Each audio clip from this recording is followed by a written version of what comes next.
trying to make chicken salad out of chicken shit, and it was just awful. I've turned chicken salad into chicken shit. I will continue to do so. Making chicken salad out of chicken shit. Make chicken salad out of chicken shit. People is as people does, that's all there is to it. Put a square peg in a round hole, just never seems to fit. This is Bianca Belair. Hey, this is Kevin Owens. Hey, it's Seth freaking Rollins. It is the man, Becky Lynch. It's Rhea Ripley here, and you're listening to Wrestle Radio Australia. Hello and welcome to Making Chicken Salad, the Wrestle Radio Australia show where we talk about everything going on around the world of wrestling. My name is Lachlan Albert, and it is all going on here. We've got 3 displays, but 2 video feeds, but theoretically 4. There we go. There we go. We've got 3 video feeds, but 4 hosts. It's all crazy this week. Because it is such a huge week, I am down in New South Wales to check out AEW Grand Slam, which means I'm joined in person by Mr. Jamie Apps. Jamie, good to see you. Good to see you in my house. Yeah, we've been seeing each other for the past several hours. Wow. Can you We're say also, wrestling nerds that aren't used to being around other people? You're right here. Oh no. We're also joined, of course, by the man behind the podcast. It's Todd Eastman. Todd, how you doing, brother? You are lucky you are down there, my friend, because you missed one of the hottest, most humid days up here that I have had since I've moved up here. It was shit today. My girlfriend's been telling me all about it. I'm very aware. Also joined on location in the void, it's Jeff Setti. Jeff, how you doing, mate? I'm good. I don't know if there's much of a lag. Is there? No, didn't seem like it. A little bit. It's just the video. Yeah, there's some lag. The video's a little bit stuttery. Lachlan, I'm not falling for it. You're full of shit. But I'm well. The void is good. Thank you for asking.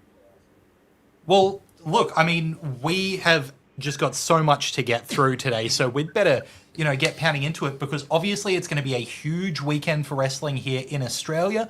We're going to be talking about AEW Grand Slam, AEW House Rules, as well as PWA Colosseum coming up, and there's been news in WWE with Elimination Chamber coming up. We've got over in, New Japan, there's a New Japan Cup that's been announced. Meanwhile, in AEW, we've got new champions, we've got potential debuts, all ahead of that big show. But before we get to any of that, as always, we like to review an Aussie show. And this week, it's kind of a double header. We're reviewing 2 shows because they were back-to-back shows. Renegades of Wrestling, Rise of the Renegades 2026, Night 1 and Night 2. Guess where you can find them and for how much? That's right, they're free on YouTube. You can go to YouTube, search Renegades of Wrestling, find both of those videos, get them for free to whatever screen you've got. That's the advantage of YouTube, right? You can watch them anywhere. I watched part of... I finished watching Night 1 on the train down from Sydney to Nowra. There you go. So we're getting amongst it here with the accessibility of Aussie wrestling. It's so great to just be able to tune in whenever, wherever, and see some Aussie wrestling for free. Especially this big 2-night event that was built around a tournament for the new Australian title in Renegades of Wrestling, which is what kicked off this show. A quarterfinal matchup with Sam Yanis defeating Jarvis in the opening round. A result that confused me a little. Jeff, what did you think of Sam Yanis going over Jarvis at the start here? A bit of a shock, a shock result, in my opinion, because I think that, the smart money would have been on Jarvis. He's kind of very, very hot as a heel in Renegades, and his team with Murdoch is just great. But yeah, I think I was taken aback by this at best. Todd, you agree? Yeah, it was. Definitely, it was just a lot of... It felt like this was a match to get Sam through to the next round, but then to just, it was like the stuff after the match was more important than the actual match itself, it felt like. And that seemed to be a theme through the show, that there was a lot of finishes that were reliant on other people showing up, not a whole lot of consistency within the match or clean finishes, like we'll see in this second match immediately afterwards. Also a quarterfinal match in this tournament, Jackson Atlas defeating JJ Furno by disqualification. A very interesting way to go about this. And JJ Furno was someone I thought might be going all the way in this tournament, so that came as a bit of a shock to me. Todd, booking-wise, what do you think of having Atlas go over Furno by DQ here? Yeah, it's obviously leading to something, to a big sort of thing between Rapid Fire and the Ambush. What sort of confused me, right, is that Jarvis and Murdoch felt like they were kind of turning face.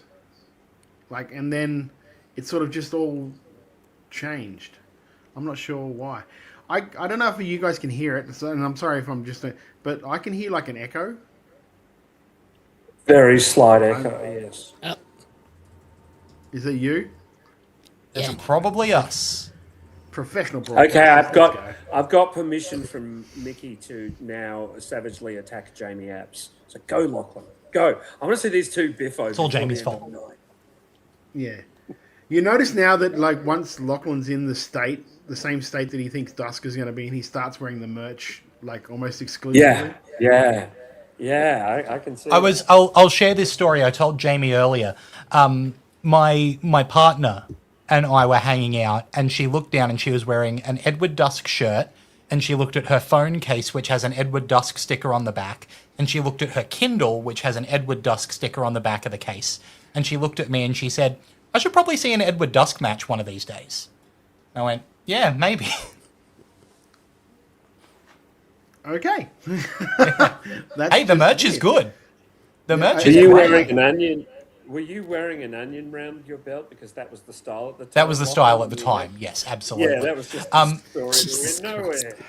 Jamie, now that we've hopefully dealt with this echo issue, what did you think of Jackson Atlas progressing in this tournament over JJ Furno? I liked the match itself. I'm not a huge fan of the screwy finishes in a tournament. Like we were talking about it earlier. A tournament is a means where you can have people that shouldn't lose, lose cleanly.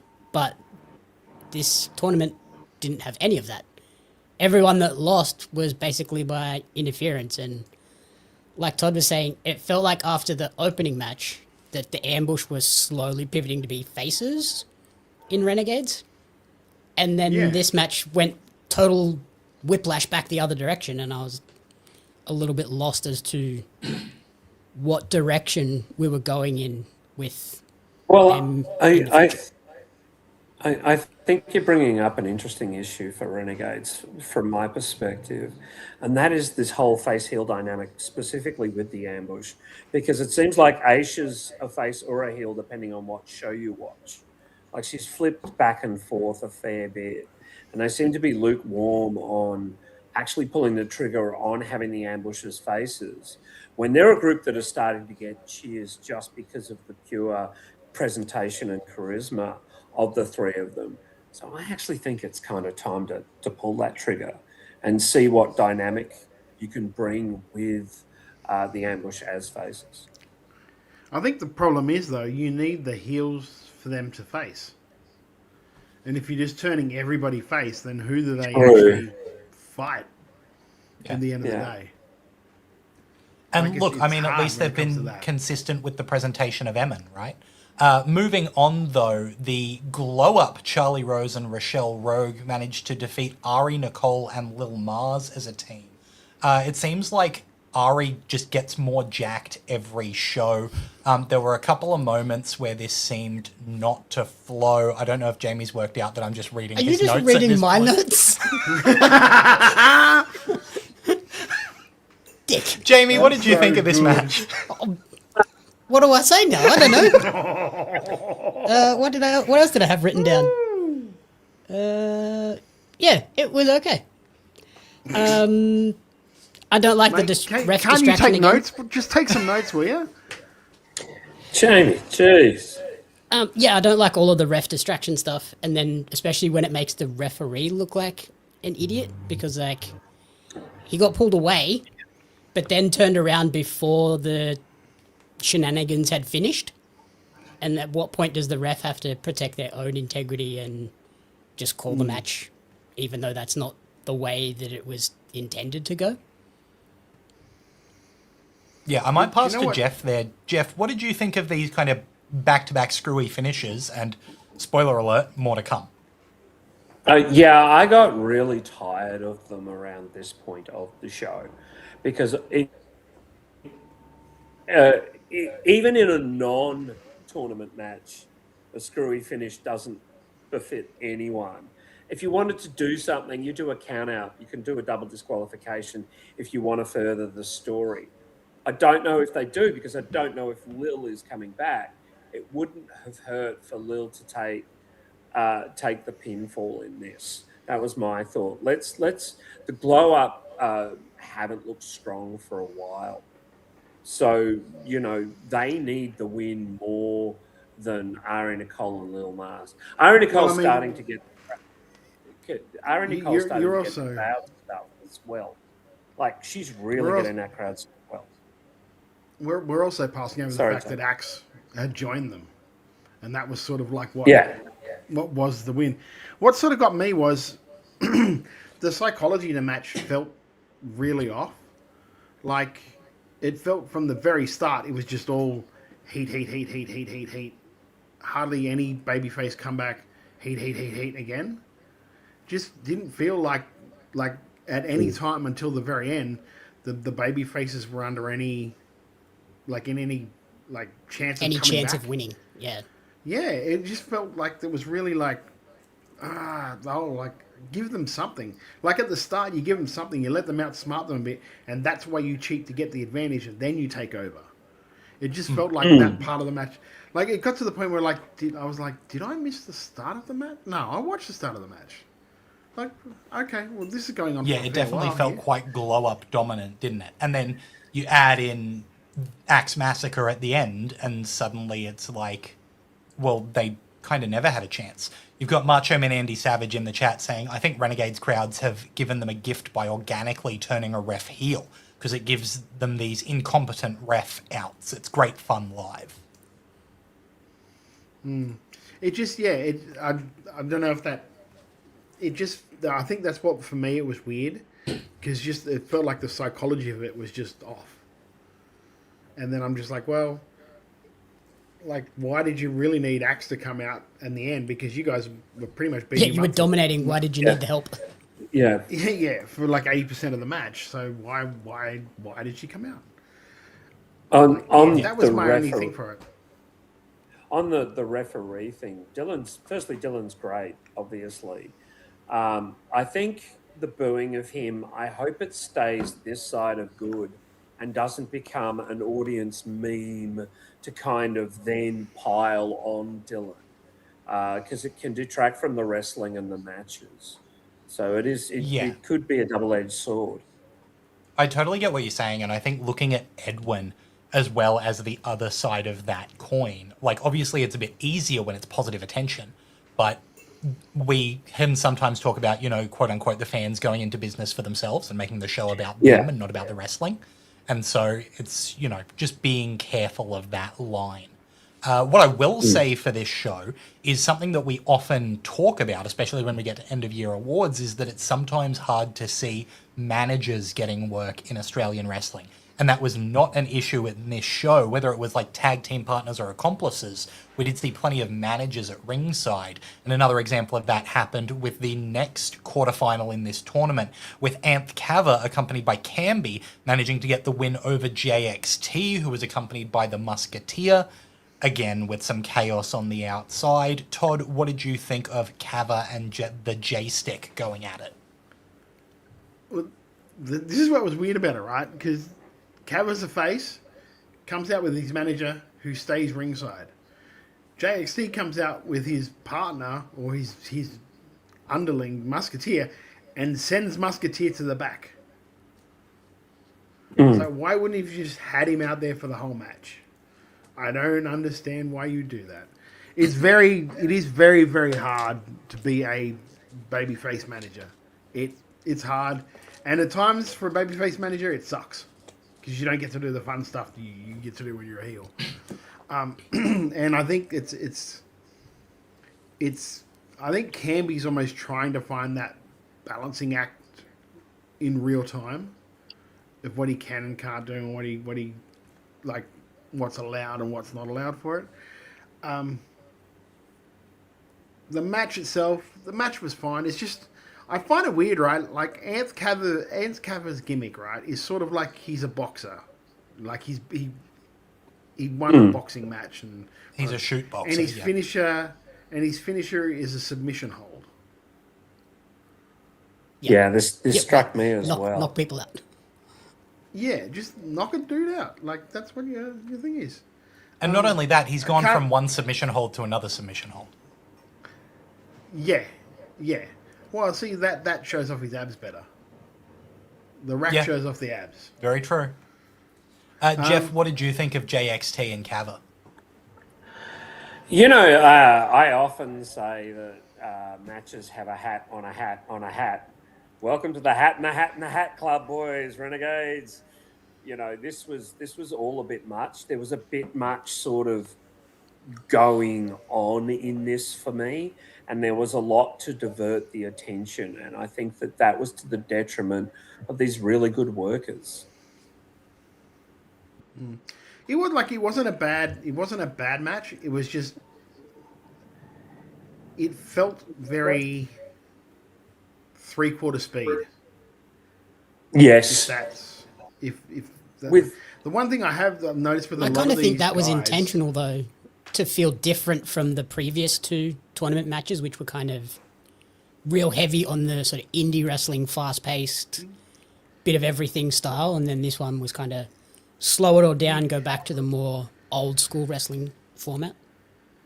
You could be right. It's just, yeah, and like the one thing I noticed through like both these nights was it doesn't feel like at times some of these guys trust each other. Like there's a lot of real telegraphing and stuff. Like I like it's like, here comes the clothesline, like well before it just that bit, like I guess it's me too being like very nitpicky, but I see that and I'm just like, okay, well, why are you telegraphing so much stuff? Why are you doing that? I don't get it. I wonder if that's a case of because Renegades is kind of cherry picking people from multiple different schools and promotions and trying to blend them together. They're very unsure of each other and unfamiliar with each other, so they're kind of over accentuating things before getting into them. Yeah, I like what Andy said here, which is, have they explained the relationship well enough? If a forced to retire Camby is a storytelling device at ringside, we need to know why Cava cares so much. It relied heavily on one online vignette. I think that's such a good point. The crowd seemed 50-50 on Camby. Those who remembered him and had fun in all of his matches and things like that, and those who simply don't. Yeah, it's also hard to when Camby looks like, I know he can't wrestle, but he looks like he's in good shape and could handle a. Whereas like you have to know the story to know that one like good shot and he could be in trouble. Yes, that needs to be the thing that they get over. I completely agree with that. Exactly. Alex Firehart saying, I'd assume the kayfabe logic of having Musketeers sent out at the start is to make Musketeers' interference harder to see coming. That or JXT assuming he didn't need help to beat him. Which, like, yeah. But you're a heel though. You always take the advantage. You can. Yeah, of course. Exactly. Yeah, you might not think you need it, but you're going to use it just because you can. Yeah. Now, as much as we're seeing a lot of tournament in this show, I do like that they broke up most of the tournament matches, and we see that again here with a non-tournament match, a one-on-one between Hector Jones and Orion Menson, loving Queensland's own Hector Jones. I'll ask you, Jamie, what did you think of this matchup between Hector and Orion? I thought Orion looked really good for someone that I hadn't seen. Athletic, especially in the opening moments, it was like, oh, this guy could be something special. And then I think it was a good momentum builder for Hector. Like, he gets a good win over someone that came in looking impressive, but then moves on to something bigger with a nice win as well. You know Yeah, who the and kid Jeff? looks like? You know, the go on, kid looks bud. like who was Brian Pillman's tag partner in AEW? You know the guy I'm talking about though? Griff Garrison.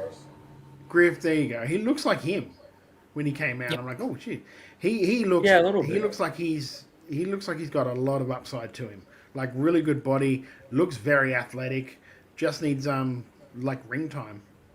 And places And like I want him to lean places more like- into the surfer gimmick rather than kind of the hippie gimmick. Because yeah. from here, he's 100% the surfer guy, but then the gear didn't match. And I was like, okay. Lean into No. the surfer guy. Like, get some crazy, flashy looking board shorts and wrestle in those. More CJ Parker from Baywatch, less CJ Parker from NXT. Yes. But also that is a thing with like, and we talk about it all the time. Like a lot of rookies will leave their gimmick at the ring ropes. Like they get in the ring and all of a sudden they're no longer like Psycho surfer guy, Surfer. they're just the wrestler. Yeah, they're the wrestler, and like that might change, and hopefully it will change as he progresses forward in his career. He does look like he's got a fair bit of talent to him, a fair bit of upside to him. So it would be Yeah, interesting Nick to Gully has see mentioned that what happens. Menson's a talented guy. He's been in the PCW student system or undercards for ages. Yeah, I think I saw him a while ago in a match against, I think it was O'Leary, and it was great. Yeah, Andy Savage saying Hector looks like a killer with the cleaner cut. He's a little bit terrifying. And Alex Fireheart refers to what you're talking about there, Todd, as the Great O'Khan effect. Yeah. What did we think of the post match? I liked Hector's promo. I thought that was really good. Hector's promo was good. I'm interested to see where it goes. Does it look? That's- It looks very like I like it, but it kind of looks like very rinse and repeat for most of DCT's stuff. Yeah, like, I find DCT to be a fun, like, character in the universe, and I like that he's got that consistency about him. But it does sometimes feel like he shows up, has a match, and then goes, oh, I'm retired, and goes to the commentary desk, and then comes off the commentary desk to have a match, and then goes, oh, I'm leaving to... I'm not sold on whether he's there or not to begin with, so it's not strange to me when he says that he's leaving to take some time. You know? I think he's had some visa issues in the past, and I think that understandably makes the guys a little gun shy to overuse him, so they need to be able to withdraw him as quickly as possible. So that's I don't kind of know. my theory. I don't know if it's that or if it's just the fact that like they just keep sort of like repeating the same, like his same method, his same idea and promo with different people. He's Terry Funk. He's playing but Terry Funk. Yeah. All right. Tere Funk. Yeah. Moving on, a tournament quarterfinal What the hell was matchup that? He is on one tonight. A quarterfinal matchup between Tyson Reed and Matty Romano. I am, a known lover of Tyson Reed's act with Chloe St. James. I think they do absolutely excellent work. For me, Tyson Reed was probably the standout of this tournament. I loved the stuff he was doing. I believe it was in this match where Chloe St. James hit a monster can assisted spinning back fist, which I thought was sick. Like that, what a way to like incorporate her gimmick into effectively a finishing move that can be done by a manager. Really clever stuff there. Matty Romano obviously gets a response from this crowd, and I think, having Tyson get the win there was great to build that heat for him.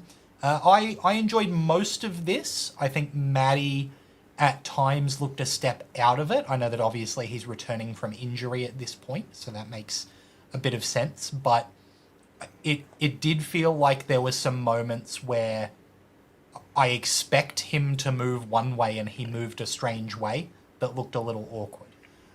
But other than that, I really enjoyed a lot of what was going on here.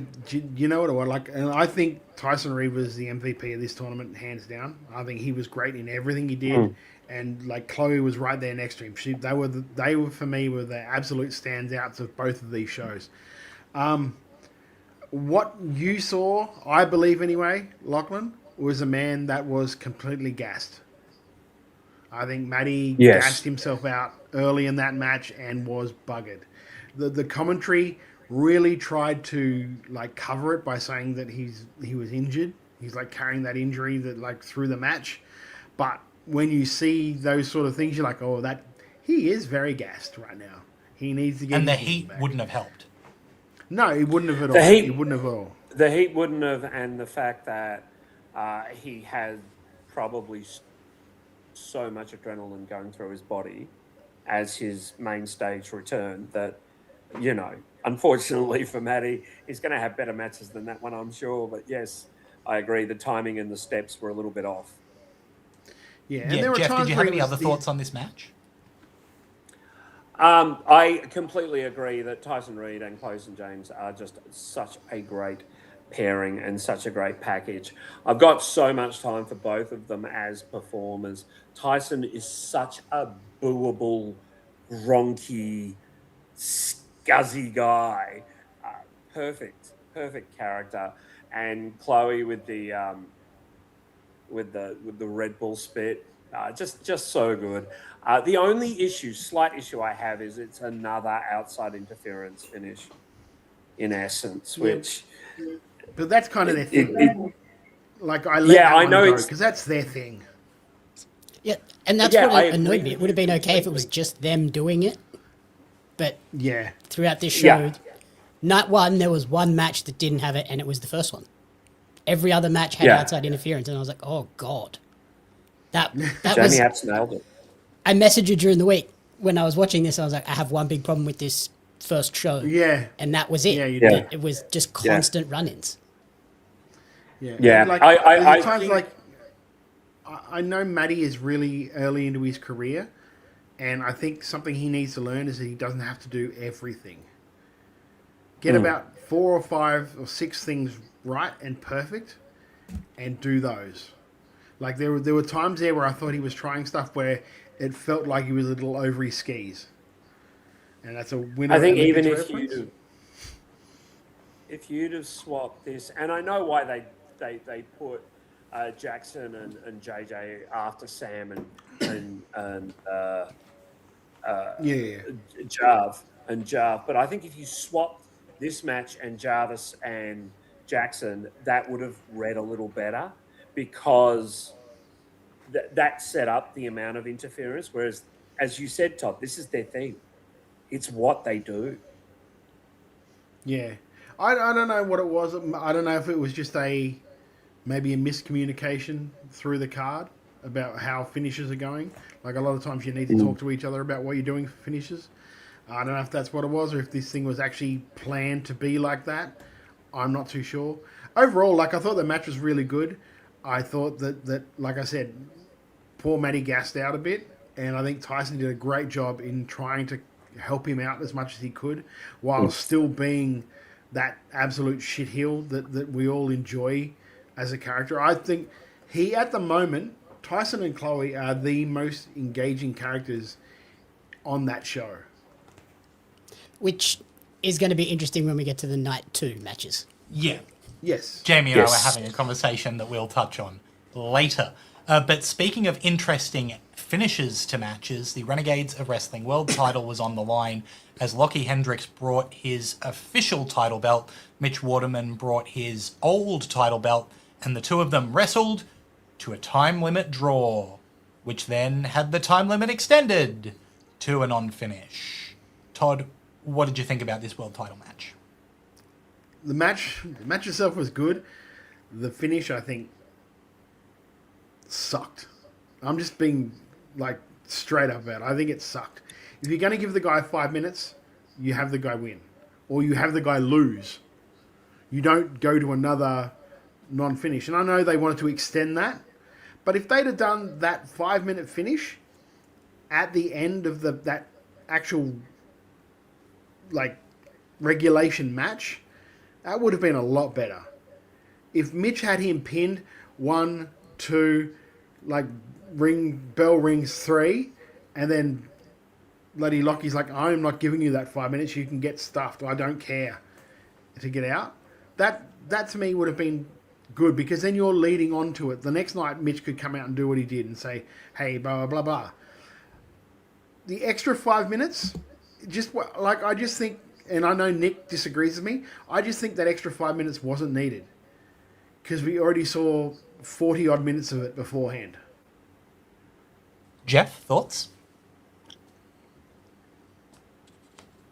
I really like the match. I really like Lockie and Mitch's workers. I think they're both very, very good and very strong. I like some of the psychology in this match as well. It was lovely, and it was unlike anything else we saw on the show. But that ending, I've got to agree with you, Todd. I don't mind them stretching it to a second show, but the second 5 minutes kind of had me going, what was the point of that? Yeah. What was the point of the second 5 minutes? You only ever do the extra 5 minutes if there's going to be a definitive finish one way or the other. Yeah. Otherwise, you're kind of just wasting the crowd's time in the nicest possible way, I can say it. Because you're just like, and I can understand someone would go, yeah, but see, everyone's going to think there's a definitive finish, and when there's not, so when there's not, you've left them flat. So I guess part of the idea is that, like, this is the end of night 1. You've still got night 2 to go. So you're not trying to send them home on a high here, assuming everybody's going to come back for night 2. But then you have just Lockie win by a shithouse pin with Hector helping. Yeah. And then you're like, I got screwed out of that match. You know what? You still couldn't beat me, blah, blah, blah. Yeah. You agree? Good match, not a good finish? Yeah, I thought the match up until the finish was awesome. It was... Yes. The changes of pace were really good compared to some of the earlier matches that were just flat stick the whole time. There were some unique spots as well, like the torture rack around the post was really cool. I haven't seen something like that before. And yeah, it was just the finish with more interference irked me. And I also wasn't a huge fan of knowing that they were getting close to the time limit. The last call for time was with 1 minute to go, and it kind of just made you immediately go, oh, well, they're going to a draw. Whereas if you know you're going to do that, you kind of need to be at the 15-minute mark, and then there's 10 minutes and then 5 minutes to just kind of get that across, rather than, oh, there's 1 minute to go, and then you go, oh, well, they're definitely going to a draw. Or just remind them at the end, like have the bell ring while they're both standing there, and then have Lindsay get up and say, that's your half-hour time. Like, it's done. Yeah, either don't announce it or announce it much earlier. Yeah, Nick Galea in the chat saying that this is his all-time favourite live match in 25 years of going to wrestling shows. So, you know, he seems to at least a little bit, or agree with what we're saying about the match, if not the ending. Nick says, using the, quote, sending the crowd home happy bit, the second night had a flow-on effect of people turning up and being super into the second night on a night that was legit near 40 degrees. Yeah, that second night just looked hideous to be at. The crowd certainly seemed very quiet on the video, which I guess we're going to talk about it now. But, I mean, the weather would completely account for a tired crowd. It was very hot that night. Yeah, absolutely. Well, look, let's jump into night 2. Note that this is a second free on YouTube video, so you can watch one and then go right into watching the other straight away. This one opened with, obviously, because you've got the final for this tournament at the end, the semi-finals are at the start. You've got Sam Yanis defeating Jackson Atlas in the opening match and getting his nose just busted right open and bleeding everywhere. Obliterated. I really liked Jackson Atlas in this tournament in general. He was, when the bracket came out, the one person that I went, oh, well, he's not going anywhere in this tournament. And then he really showed out, and I thought that that was a great showing for him that really established him within Renegades, which was really good. Giannis getting that broken nose, gave him that bit of fighting spirit character. What are you laughing at? It's literally my notes. I'm not again. reading off your notes, I promise. Yeah, I thought this was really fun. And look, well, we don't need to do your notes anymore. So, Todd, what did you think of this opening match? Oh my god. You just plagiarism. Plagiarism. I can't even see it. It's behind the arm of your mic, mate. Look, you're correct. Do I have to Jackson separate was- you two? No, we usually do that. That's the problem. A full state. Yeah, a full straight state apart. I enjoyed this second match, especially after, I was a bit worried about, because, I knew it was hot that night, and that opening promo with Mitch, and because we did sort of gloss over that opening promo with Mitch and Lockie sort of went for a while. So I'm just halfway through that promo, I'm like, okay, let's move this on. Let's get to the actual matches. But I did actually like the way that they followed on that night before with Mitch coming straight out the next night at the start. I did like that. Although I thought they were trying to set up something for later in the night. I'm kind of glad they didn't, because the night was already packed. Just quickly, while we're touching on that, this is something I brought up to Jamie. It's a long build for that match, because obviously night 1 they had the match. Night 2 is late January. They're setting it up for April. That's a long way to go for that match. With a show in between. Oh, there is, isn't there? Yeah. Wow. There's a February show. But yeah, I did enjoy this match. Like I said, I think Jackson was a surprise. When we saw him on the thing, I was like, well, who? I don't really know this dude. So it was good that they introduced someone through this tournament like that. I like that. Sam was good. Sam, like that, again, you said the fighting spirit of the underdog coming up. And that kind of helped. Having that nose kind of helped things. Because it's just it's an extra added obstacle you have to get over. Especially the way that the commentary too was really good at saying, when you've got a broken nose, you can't breathe through it, and you're constantly swallowing blood into the back of your throat. So that hurts with your cardio, because it does. When you break your nose, that's what happens. So I really did enjoy that touch by the commentary on that one. Yeah, I thought this was a solid start tonight too, to be perfectly honest with you. Yeah. Jeff, any thoughts on that opener? Yeah, I think that Sam Yanis is just really going and delving into that fighting spirit aspect of the broken nose.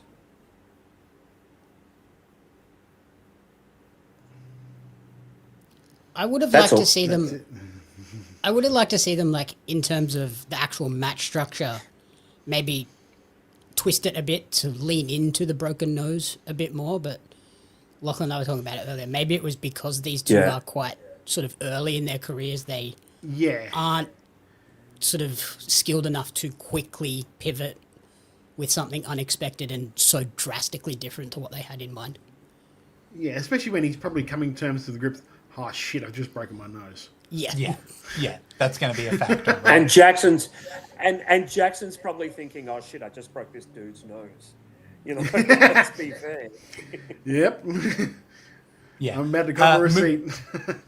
Moving through here and, talking more about our MVPs of the tournament, Tyson Reed and Chloe St. James, managing to get a win and progress over Ant Cava with Canby after a little bit of nonsense back and forth between Chloe and Canby.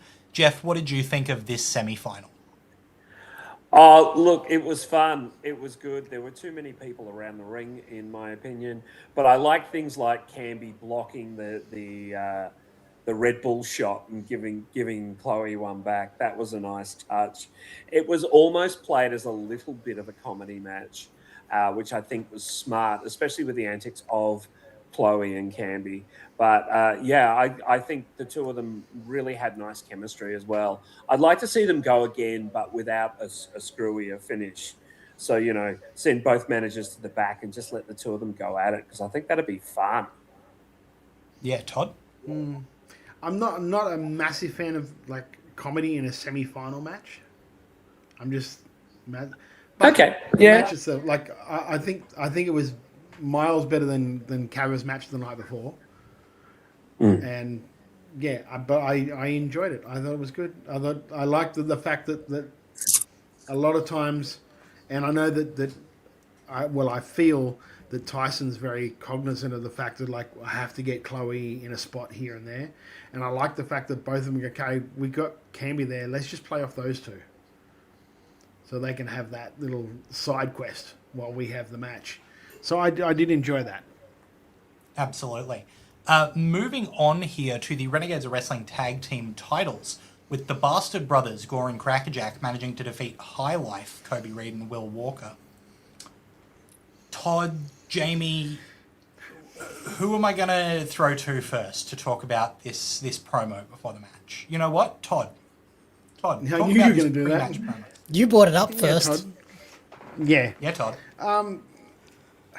For those of you that haven't watched it yet, the Bastard Brothers essentially did a promo with a crack pipe in it. Not just in it. It was the crux of the promo. Yeah, exactly. It just... I think the problem is I sort of stopped listening to the promo because I was too busy going... For the first couple, and then I was like... Sorry, for those of you listening on podcast, it was mouth wide open agape. But it's like... my first thought is, as someone who does like creative, is like, who the fuck let that through? Who didn't message them and go, hey guys, how about you do one without drug paraphernalia? That would be great. But I just, yeah, I was just like, what the ever loving fuck? And I don't know. Yeah, I don't know if it's the fact that they're just going to look, this is Crackers and Gore. We can't really control what they do. We're just going to let them do it. I don't know if that's what that is, but yeah, that's something I don't think should ever be in like that genre. I got the great joy today of watching Lachlan witness this promo in real time, having heard us talk about there's a promo with a crack pipe in it, and Lachlan thinking, oh, it must just be There's going to be a crack pipe it's sitting on a table to the side. And seeing Todd and Jamie have noticed a crack pipe. Seeing him watch it be the core element of what this promo was built around was very fun for me to watch. Here's what I felt, that this show from this point on was no longer a family-friendly wrestling show.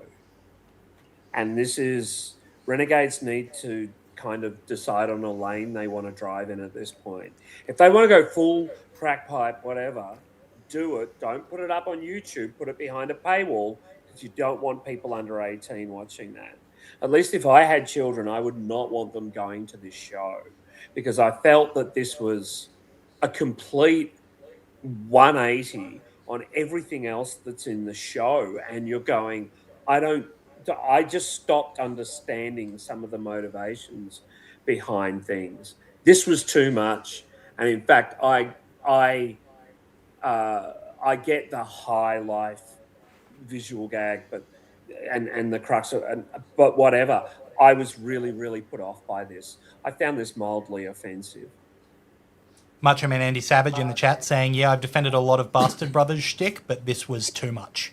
I'll also say, and I was saying this to Jamie watching the match, I think that, like, Gore, but especially Crackerjack, is very good at the thing that he does, and the thing that he does doesn't interest me, because it's less professional wrestling and more doing an act in a wrestling ring, right? I know that it's very, like, 20 years ago, this is exactly what I would have expected going to an indie show, is the stuff that Crackerjack does, and he gets the crowd in. There's a great response to it. I'm just more interested in seeing pro wrestling, and I feel like the comedy that goes into these Bastard Brother matches is very, like, lowbrow's not exactly the word for it, but it's close enough. You know what I mean? It's very mass audience in a silly drug-filled way, where I'd rather see, like, Gore is a fantastic professional wrestler, and I would like to see that great professional wrestling. You know, I think Crackerjack has a really good knowledge of what a technical match looks like and how to do it in an entertaining way, and I'd rather see that than, oh, we're kicking him in the nuts, we're making jokes about twinks, you know what I mean? Like, there was stuff here that just didn't work for me at all. I thought High Life did good work with what they were doing. I thought Bastard Brothers gave you what you may expect from a Bastard Brothers act, maybe turned up to 11 in some places, but unfortunately wasn't for me. I think Will Walker looks great with the haircut and without the mustache. He looks really, really good. I really He does. I think that's a look he should stick with. I feel like as we've been talking about it, I feel like there's the whole of Renegades of Wrestling, and then there's the Bastard Brothers. It feels like the rest of Renegades is on this one path, and then the Bastard Brothers is like literally taking an acid trip during the show. Yeah, you can take an acid trip during the show and then coming out of it right after the match, because it is such a departure from everything else on the show. And I think that's what, every time we review one of these shows, lately anyway, we've been saying they need to decide what they are. Are they Wrestle Rock? Are they like Renegades? What are they? And when you have got so many really good, strong tag teams in that division, when you've got something that is completely like the antithesis of that as your champions, so that's your focal point of that tag team division, kind of throws everything else off when it comes to the show. That was like I agree with what you say, Lockie, about both the guys. Like Gore and Crackers are great professional wrestlers, but I think Crackers is bored with just being a professional wrestler and wants to try other things, which I can understand. He's been doing it for fucking 20-something years. Like, he wants to experiment and do that sort of stuff. And But he can go to an open mic night, you know? Yeah, no, but if Fresh and Mikey are allowing him to do that, then that's what they want their product to be, which is fine. Again, flavors of ice cream. That is not my flavor, I'm guessing. It's not your flavor either, Lachlan. But this was for me, this was like a handbrake on the show. It took me out of it. And as much as I actually really do enjoy Kobe and Will as an act, I would like to see them in singles matches against like Ambush, against like Rapid Fire, against like these guys, because I think they could really tear their house down when it comes to those sort of things.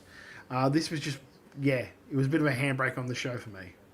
Yeah, I thought High Life looked really good, but it was just all of the paraphernalia stuff was a bit bad. And like, with this going on YouTube too, I would also be concerned from a promotion standpoint of YouTube could really ping you for this, and that's going to really hurt the channel, which is then going to hurt future programming. Like restrict.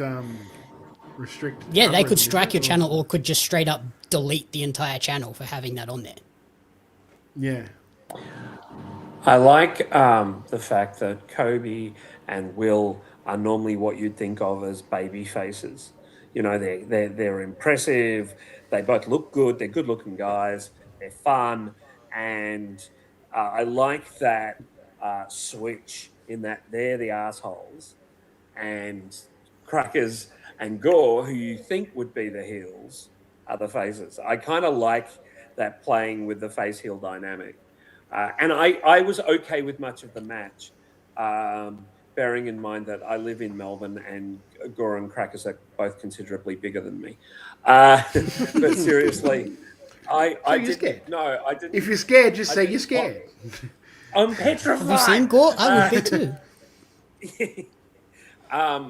But I really liked that. I didn't dislike the match, obviously, as much as yourself. I think that they need to find the meter of where the Bastard Brothers can go without the audience going, no, I'm not going to buy into that anymore. And Crackers is undoubtedly a funny guy. I agree that I don't believe they should fully be the champions, though. I think they pull too much focus and send the show off onto a tangent. because after this match, it became permissible to get more and more offensive, in my opinion. And I got tired of it from a family wrestling company. So, yeah. But I enjoyed the match more than some. Yeah, but like seriously, Jeff, don't just suck up because you're scared of a wrestler. Anyway, Edward Dusk's merch can be found at, I believe it's edusk.shop. Anyway, moving on this one, Murdoch went one-on-one with JJ Furno and managed to get the win in one-on-one action, accompanied by Jarvis, which seemed a little strange. Like, I love Murdoch getting a win because I think he's excellent. More wins for Murdoch and Jarvis is great. JJ Furno feels like a guy they should be hitching the wagon to. I'm not sure that this one was the way to go, and for this to be one of the cleaner matches on the two-night card was really strange to me. Jeff, what did you think of this one? Look, I really, really enjoyed this. I actually think this should have opened the show. It would have worked really well as the opener before you get into the tournament because it brings people into the room. You know, there's a lot of good things to say about both these guys. JJ Furno just looks incredible. And Murdoch is just that barrel of charisma. And, you know, as we said at some point in the last few months, he's gone from being a Kevin Owens tribute to being Murdoch. He's no longer... I noticed here at Renegades particularly, they don't position him as Meatball. No. He's Murdoch. You take him seriously. Whether a heel or a face, you take him seriously. So I really like this match. I thought this was terrific. Yeah, Jamie, what did you think of this matchup between Murdoch and JJ Furno? I enjoyed this. I love the way it started with JJ running out and just doing a Canadian Destroyer diving into the ring. That was an awesome start. There was a few moments where, like, both of these guys can do the high-flying, cruiserweight, flippy stuff, but they will also maybe avoid doing the, like, fast rope-running spots, whether it was just because it was so hot and they were, like, half dying while doing it. It looked like it was being done at half speed, which didn't look great, but otherwise, I really enjoyed the match, apart from Shenanigans' finish, which... also makes Ryan Rapid look like a shipmate because he wasn't there to help. He got taken out the night before. That's why JJ answered the call. Okay, yeah, that makes sense. I missed that promo. Yeah, Nick Galea in the chat saying Murdoch and JJ have been working together a lot the last few months. They're feuding over the main title in PCW as a blood feud. And you can tell that the chemistry is here. I actually really hope over this year, over the course of this year, we see Murdoch kind of starting to get his flowers in places. Yes, completely agree. Because I mean, he is a really good worker, a great personality. We talked about this the last time we reviewed one of these shows, or a show with Murdoch on it. Like great personality. He almost suffers a little bit, unfortunately, because he tags with Jarvis, and Jarvis is such a character. Big character. Big character that you don't... It's almost like the kind of the Kevin Owens, Sami Zayn thing, where Sami's such a big character, but Kevin is that guy behind, is a smart ass, but you don't really get to see it a lot because, like, Sami's always yapping. Like, whereas I think with if Murdoch is on his own and can have a mic, he could probably do some really, really good stuff. Nick Galea pointing out something that I love with Murdoch, saying Murdoch is one of the best reactive workers in the country. He listens to and reacts to everything from the crowd. What were you adding there, Jeff? The other thing that you've got to realise about Murdoch, and people know this if they've ever seen him in a WrestleBrania, and we'll get him back down the road, but the guy is so funny. Like, he is just naturally so funny. So I'm not surprised that his charisma in front of wrestling fans has picked up, and it's quite clear that it has. I would be really, really surprised if within about 12 months he's not somewhere in more spaces around Australia, because he's learnt fast, he's getting better each match, and boy, he brings that charisma every show. As a face or a heel, he can do both so well. I would just like him to see... I'd just like to see him get his flowers where he is. Because he's established himself. And so, like, given the Yeah, opportunity... the crowd will buy into him in the places that he's currently working as a tag Yeah, guy. he just needs that opportunity, that crack at it, I believe, anyway. Absolutely. Well, moving on. Look, this show happened in late January, which means it needed an over-the-top rope battle royal. This one was for the Renegades of Wrestling Women's Title #1 contendership, and it had Ari Nicole, Axe Massacre, Aisha, Charlie Rose, Lil Mars, Rochelle Rogue, and Tar Lee. And this one had a bit of a screwy finish, which I know for this show is a shock. But the final three were Aisha, Tali, and Axe Massacre. Axe Massacre getting eliminated to leave Aisha and Tali to go at it for a while before Axe pulled both of them off the apron and eliminated them simultaneously in a bit of incredible timing from the two girls who really did touch their feet on the floor at the same moment, which really excellent work there. There was a lot of fun stuff going on here, though I definitely think there was some more interesting one-on-one or triple threat options with the people here, or even tag options rather than throwing everyone together. But I understand that if this is the outcome you're looking for, to get both Aisha and Tali into a triple threat match for the title against Indy, that this is a way to do it. Todd, what did you think of this battle royal? I kind of think it was a little bit weird because, like, Aisha lost the belt to Indy. Tali challenged with Indy. And I think it's only been those two girls that have really worked her. Mm-hmm. So, now, like, you've got that girl, then both those girls. It's just like, I would have liked to see maybe like a dark horse come out of it, like an Ari Nicole. Like, get that spot instead of either Aisha and Tali. And that's nothing against either of those girls. It's just a matter of, like, changing the view a bit. So it's not always those two girls and Indy in one combination or the other. So I don't disagree. especially when it's a battle royal and you can get away with that because it's a battle royal. Yeah, Jeff? Yeah, I completely agree. I think that Rochelle Rogue, we've seen her improve quite a bit. I think she'd benefit from having a match with Indy, even though she is a heel. We've also seen her play a very effective face.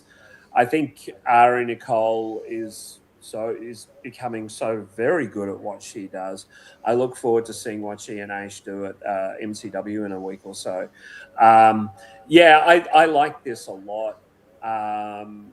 But I do think it was a bit rushed overall. But again, the heat can explain a lot of the issues with the show, and it's perfectly understandable that people just want to get out of that heat and into a shower. But a really clever finish. I agree with you, Lachlan. The timing and practice of Aisha and Tali was spot on. Absolutely. On to the main event and the final of the Renegades of Wrestling Australian Title Rise of the Renegades tournament to crown the inaugural champion, and Sam Yanis managing to get the win over Tyson Reed. Couple of quick points at the top. We saw a similar open in this match to what we saw in the show we reviewed last week, where last week we were very critical of the way the 10 count to the ring was done. This time it was almost exactly what we expect from that spot. Except I don't love that we had the ref get to 9 and then stop counting when the music hit. But other than that, I thought it was really well done.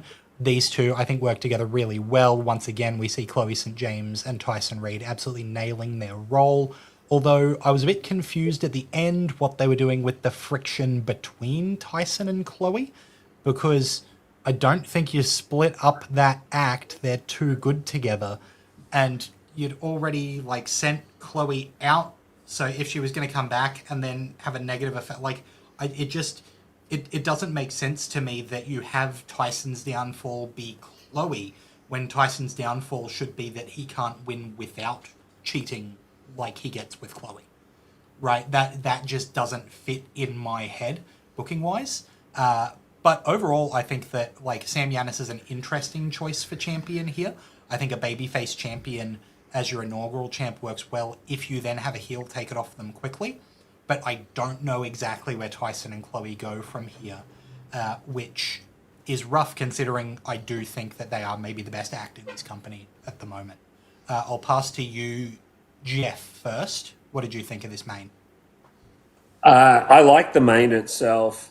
I wanted to see Tyson win this, just from the story you can tell. I think if you're going to have that little bit of dissension, having Tyson as the champ is interesting. I agree with you, Lachlan.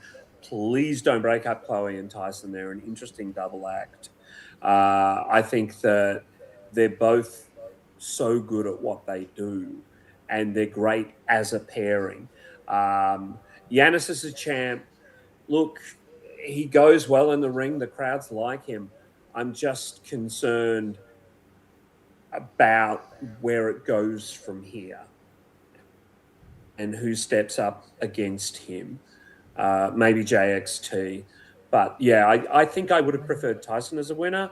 But hey, let's see how it plays out. Jamie, thoughts on the night 2 main event? Same deal. I wasn't so sure about that finish. Like, I just didn't understand why you would have Chloe get sent to the back for Tyson only to call her back to berate her and send her back again. I was like, what is the point of that? Like, that doesn't help either of them get over as a heel act. It just makes for that weird tension. And we ultimately got into that thing that we've been talking about for a few shows, the influence of the Bloodline WrestleMania main event stuff leaking into indie wrestling, of just every main event has to be overbooked and crazy on the finishes of matches. But yeah, solid main event, and like certainly made it look like Sam went through the ringer to become the champion. But I'm with Jeff. I would have liked Tyson to win this. I feel like he deserves it, and now he's kind of left in limbo because can he really justifiably challenge Sam for this title moving forward, having just lost it? Probably not. Can he go after the world title again? Probably not, because he lost a challenge there. So yeah, they're kind of in a weird limbo spot now of I'm not sure what they do with him and Chloe. Todd, what's your take on the final of the Rise of the Renegades tournament?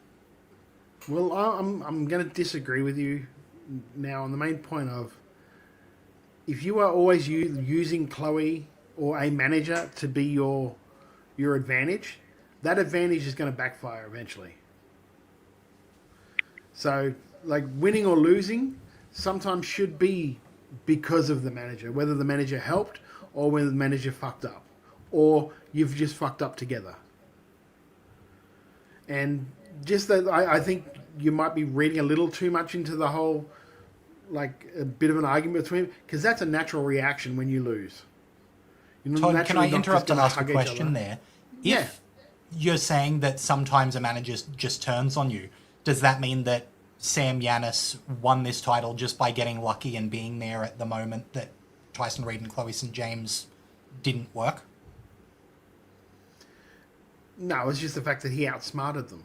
Like, they've done so many things all the time that, like, law of averages is you're not going to be perfect every time with this stuff you do. And sometimes it's going to backfire. Like, sometimes I'm going to swing a chair and the guy's going to move and I'm going to hit Mitch. Oh, shit. Or sometimes I'm going to hold the guy so Mitch can come and hit him or drop kick him and the guy's going to move at the last second. It just happens. Law of averages is we can't be perfect every time with these things. And if we are, then how predictable is that all the time? But then why send her to the back and then get her out and then send her back again and get her out again? That would be that, yeah. But yeah, then, that's where it's a bit too much. Too many moving parts. Yeah. That's a bit, But still, like, maybe he's done that, kayfabe. Maybe he's done that to have Sam think, okay, she's gone now. I don't have to worry about her. I'm just saying. Seems like Lachlan reasoning there, Todd. It's a little bit overbooking. No, I'm not that bad. It was just, it's the through line for these two shows of a little bit too much at the ends of matches. Yeah, again, I think if this was simplified just a little, it might have been excellent. But I think it's interesting that we've gone through these two shows, and while we do have, you know, these things where it's like, oh, that could have been a little different, and I'm not sure about this ending, the fact that you've got like two back-to-back shows where we've had interesting conversations about pretty much everything that's happened means that, you know, you can take the time and go watch these shows. Rise of the Renegades, Night 1 and Night 2, free on YouTube. Just search for Renegades of Wrestling or hit the link in the description. And not only that, if you're in Victoria, the next show for Renegades is Uprising. That's on February 28th. That's at the Renegades Arena in Essendon. You can get your tickets now at renegadesofwrestling.com. So there's really no reason not to get amongst it, right? But as much as we love, you know, being able to support these companies in Victoria, for instance, like with Renegades, they're not the only show on the block. In fact, this weekend, other than some big international stuff going on, PWA is putting on a show called Colosseum 2026, which is going to... Whoop, are we gone? No. No. Nope, there we go. Hey, it looks like we're I got back. you guys. Yeah, sweet. PWA are putting on Colosseum 2026, including the first round matchups of the Colosseum tournament, which is going to be Edward Dusk versus Robbie Thorpe, Will Keaters versus Ben Braxton, Scott Green versus Frankie B, and Matt Hayter versus Lockie McIntyre. On top of that, you've got the Soul of PWA title open challenge match, which is the Soul of PWA champion, the Tuckman, is going to be in 4-way action. He is! Calm down. Yes, but He's not for gonna the title. No, not for the title. I didn't say it was for the title. I said the Soul of PWA said- champion is going to be in 4-way action. Yes, but He you did. introduce it as the Soul of PWA title open challenge match. Yeah, well, who wrote that on the run sheet? Tuckman is going to be that's why I in went there like with this. Jess Troy, Robbie Eagles, and Mark Davis from AEW, so that's going to be huge. On top of that, the PWA tag team titles will be on the line. That's North Shore Wrestling, Jack Osborne and Sam Osborne, defending against the Velocities, Jude London and Paris De Silva. Along with that, there is a tag team gauntlet match, which has started filling up with teams like Aaron Jake and the PWA heavyweight champion Big Fudge, MK Plus Ultra, maybe a team from Melbourne that involves, you know, Aisha and who are we just talking about? Absolute Excellence and Kava. Like, there's a tag team that you're going to see in that. So this show's going to be absolutely stacked, and it's going to be hosted by Shay Cassidy, which is, you know, definitely going to make it a lot of fun. You might spot a little modern, you know, up in the rafters, the two old men yelling at each other like in the Muppet Show. That's going to be me and Jamie. You'll hear this fool somewhere. Yeah. Yeah, you'll be able to hear me. Them, if you do hear them, just quietly throw one of these at them. Just throw a quick. There we go. I'm sure we'll be hearing that. If you are coming to that show and you see Jamie and I, please come up and say hello. We would love to meet you. Another place that we would love to say hello to you is the following day on February 14th at Yarra Community Centre, which is in the Olympic Park precinct, for a meet and greet with Bull Nakano. That's right, the WWE legend is going to be doing a meet and greet, a Q&A, and a talk show. That's got gates at 10:30 a.m. with a signing at 11 a.m. Then a Q&A from 11:45 a.m. and Bull is going to be doing another signing at 1 p.m., which means that if you're going to the AEW meet and greets while she's doing that first signing, you've then still got a chance to get the signing with Bull Nakano at 1 o'clock. Super exciting. Junk Shop Dog, who we talked about last week, do awesome work, and them presenting this is just massively exciting. I cannot wait. We all know that I'm a bit of a Bull fan, so seeing the WWE Hall of Famer again is going to be an absolute blast. You can get your tickets from www.ticketbo.com. That's www.ticketbo.com for your tickets to that one. This weekend they had to they had to sort of juggle stuff around because they didn't know, because AEW hadn't released what times their meet and greets and their VIP things were going to be. So they sort of had to be flexible when it came like that. So they really moved quickly to have that two separate like signings. So if you've got the VIP for AEW, you can still go to Bull Nakano and get your signature there. You can just go at like 1 o'clock instead of the 11 that was originally what the time was. That flexibility. They're doing great unreal. work. Yeah, such excellent work. And you know, AEW being last minute, don't know what you're talking about there. That's never happened as far as I know. But yeah, really, really excellent stuff there from Junk Shop Dog that I cannot wait for. But it's not; those aren't the only things happening in this weekend in Australian wrestling. If you're in New South Wales, then there's two shows that we've just talked about. PWA have Colosseum tomorrow night, Friday, February 13th. And on Saturday, All Elite Wrestling's Grand Slam Australia is happening at Kudos Bank Arena, Saturday, February 14th. If you don't know about that one, I don't know what rock you've been living under. It's going to be followed up on Sunday in Queensland with All Elite Wrestling's House Rules Brisbane on Sunday, February 15th. If you're in Queensland tomorrow night, though, on February 14th, you can get... Saturday night in Queensland. IPW's Love and War in Brisbane is on Saturday, February 14th. Get it? Love and War, because it's Valentine's Day. It's clever. In South Australia, Wrestle Rampage Australia have Clash at the Lion Arts Factory 2 in Adelaide on Saturday, February 14th. Meanwhile, in Victoria on Saturday, February 14th, Lucha Fantastica have Love Battle Melbourne. And on Sunday, February 15th, Oz Pro Wrestling's got Last Man Standing in Brayside, Keysborough. Look, we've talked about the World Series Rise Against Tour as well. As a reminder, if you're in Adelaide, that's Friday the 15th of May. On Saturday the 16th and Sunday the 17th of May in the Melbourne Pavilion. And on Monday the 18th of May at Panthers Penrith. Panthers Penrith? No, I say Panthers Penrith. Panthers Penrith. Oh, my Lord. It's this New South Wales air. It's making me say Panthers Penrith. Tickets are on sale at worldserieswrestling.com.au. I say that loosely because most of them have been sold. So if you want to see Bishop Dyer, the Good Brothers, Nick Nemeth, Shotzi, Killer Cross, Scarlett Bordeaux, Priscilla Kelly, Matt Riddle, Man Like Doris, Myla Grace, The Pereira, and Donovan Dijak, you'd better get in quick and see what is left of those tickets because I'm feeling like it's not a lot. What is a lot is the amount of wrestling that I've just talked about. Hang on.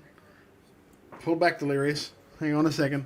Because they have announced some of the Australian wrestlers that will be on those shows. They dropped some of them this week. In the Adelaide, for the Adelaide shows, Matt Basso, Dean Brady, Matt Hayter, and Tuckman will be on those ones. And then for the Melbourne show, Mitch Waterman and Slex have been named on those shows as well. Those are some great names to have.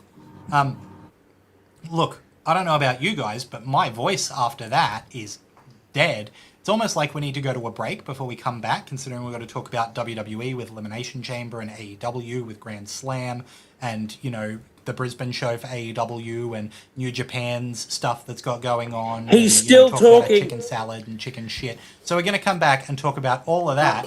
You also forget... Hey, wait, Jesus Christ! Once he gets rolling, you can't stop him. Fuck's sake.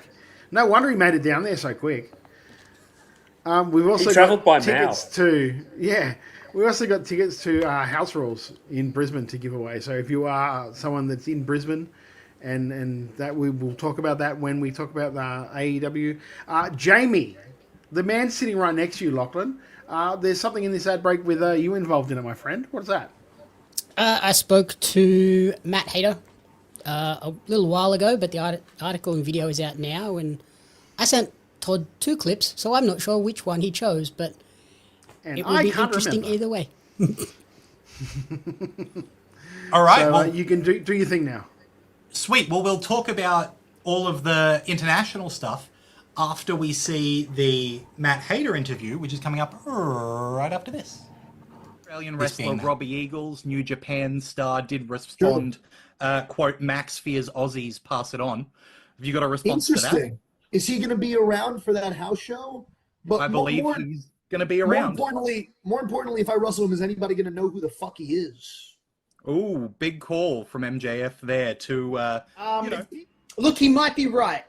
I might not be known to his audience in AEW, even though I have appeared there before in America. I may not be known to the audience that watches wrestling on American cable television. Although everyone's favorite wrestler in those companies knows who I am and is a fan of my work. But that's regardless of what he said, right?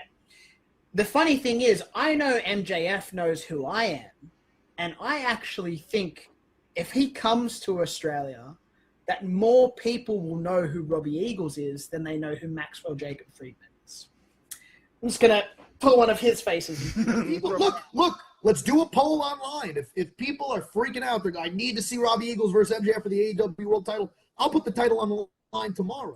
But they are coming to Sydney. They are coming to Brisbane. And when I was at the Brisbane Entertainment Centre last year, I would say that it was a pretty strong reception the audience gave me when I came out for that ROH Pure title.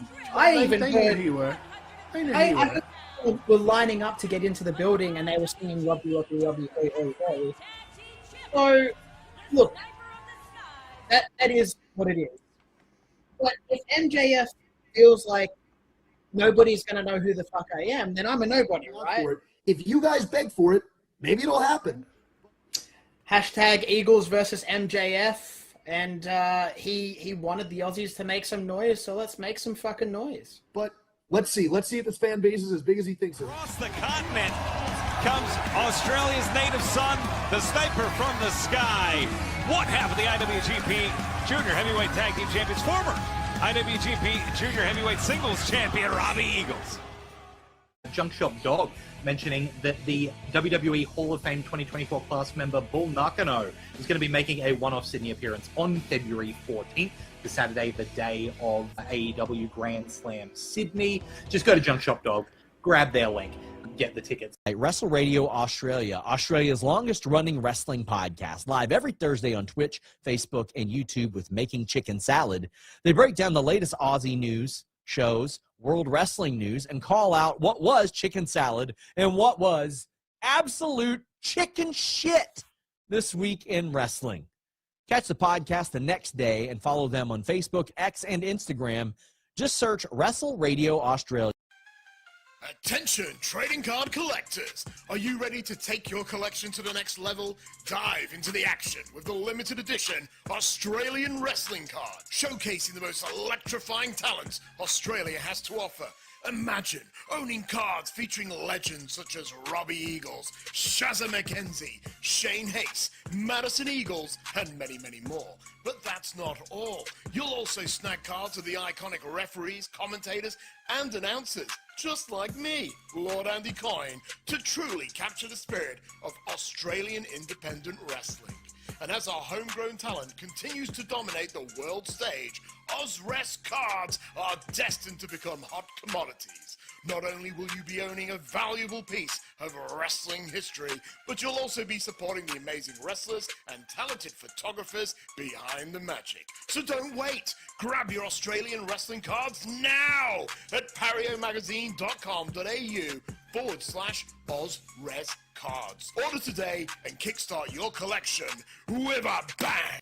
When you put yourself in a position where you're outside of your tribe and your core group, you kind of find out quickly where your brain goes in the high pressure situations. And I found more often than not, I thrive. So I'm able to dive in head first, whether it be, training at RCW with people who are some of the best in the country, or going to the dungeon with Natty Neidhart and TJ, and just getting in there with people who are under contract and some of the best that are on like that side of the world, and not sticking out like a sore thumb in the bad way, getting invited back.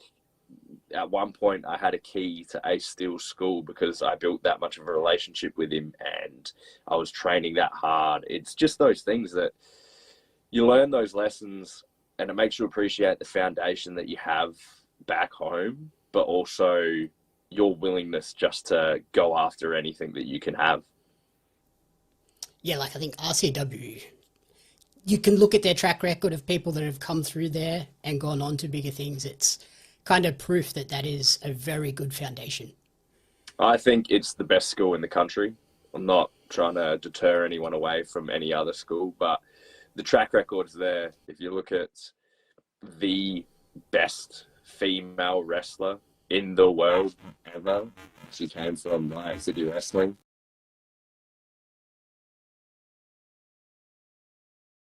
Hey everybody, it's Radar Superstar Adam Copeland. I got a bunch of handles. Anyway, call me what you want, but you are listening to WRA, Wrestle Radio Australia.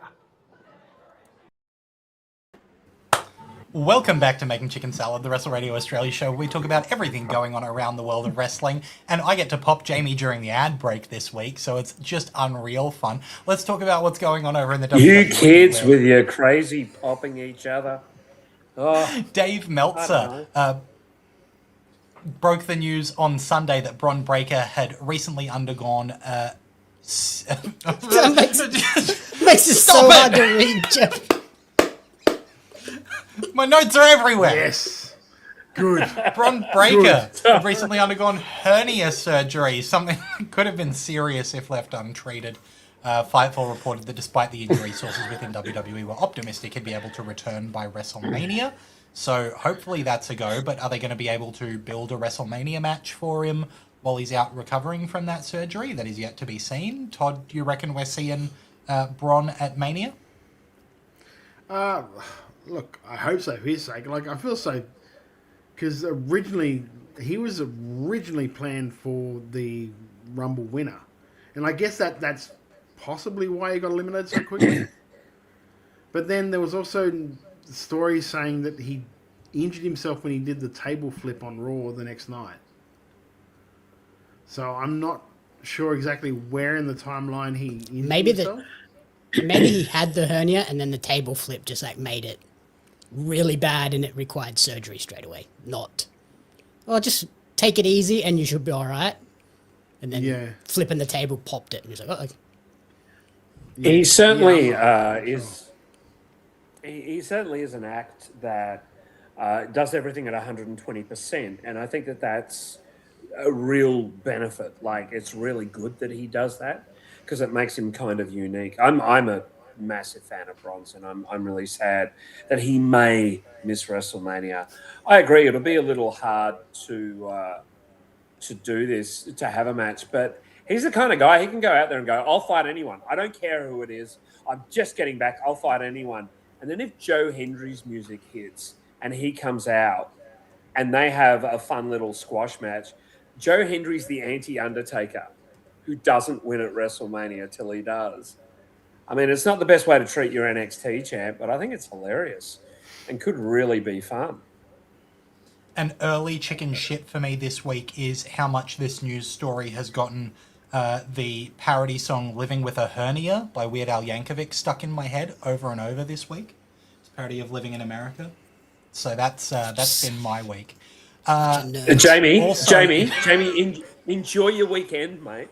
You also in WWE, or more broadly AAA news, Chelsea Green missed her scheduled match for Triple R on Sunday after suffering an ankle injury announced as a broken angle now on SmackDown.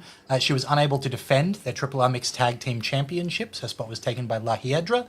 Paige and Hiedra went on to lose the titles to Mr. Iguana and Lola Vice.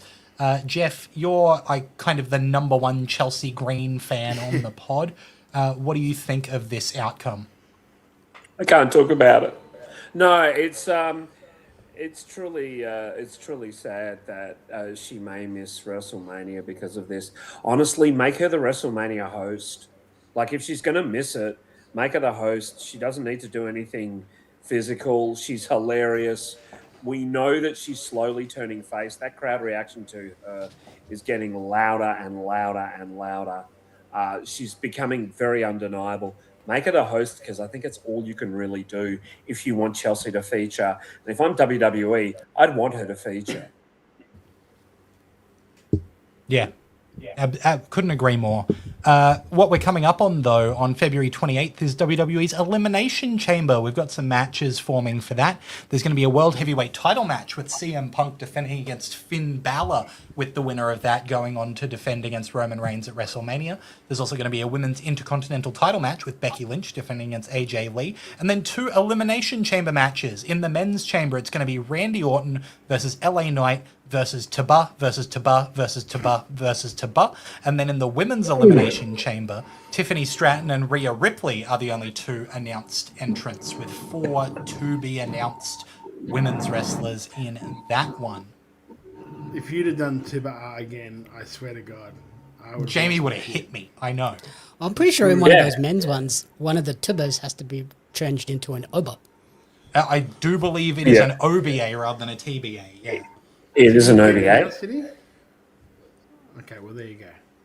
Yeah, he won his match. He's going to be great in the on Raw. He'll be amazing. Yeah, look, there's a nicely done, Todd.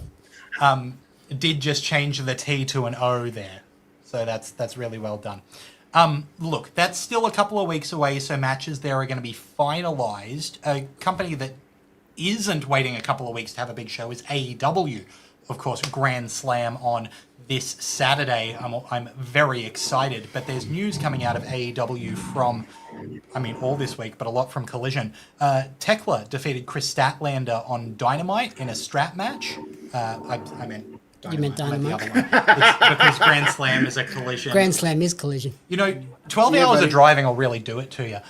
Tekla defeated Chris Statlander on Wednesday's AEW Dynamite in a strap match, ending things when she tied Statlander's hands behind her back and delivered a curb stomp. I'll pass to Todd. What do you think of Tekla becoming the women's champion?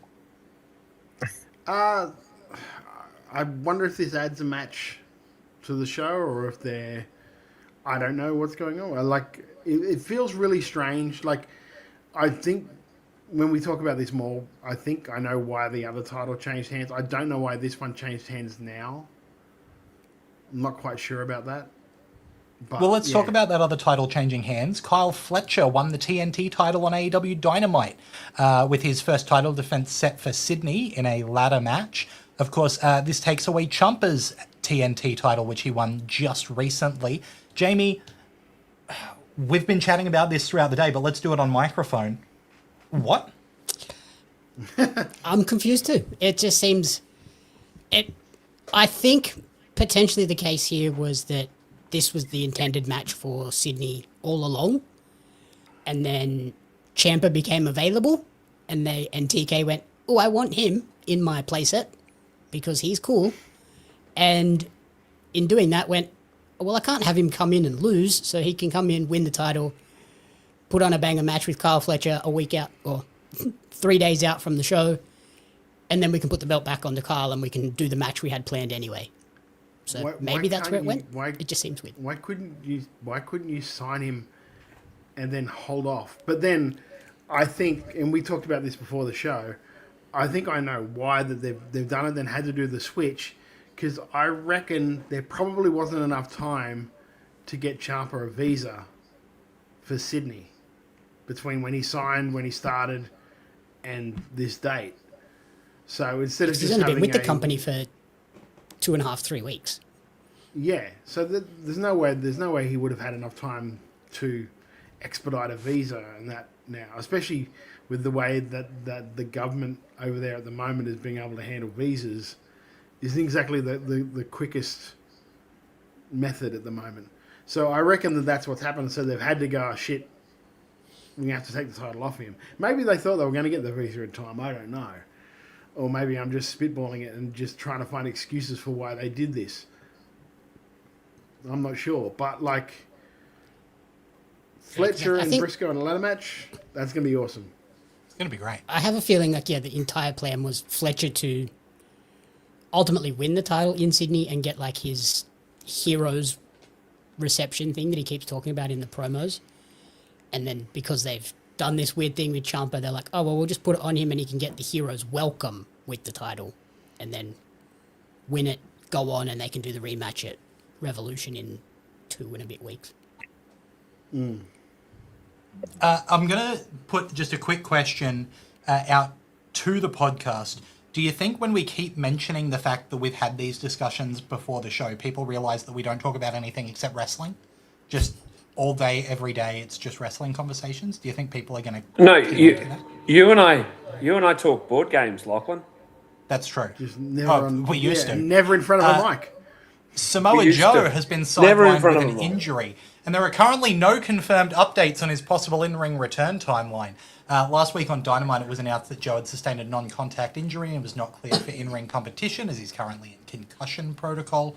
Jeff, it's a good thing that we're keeping people safe in terms of concussions, right? Oh, absolutely. It's a good thing. It's a great thing. And this is something that needs to be done.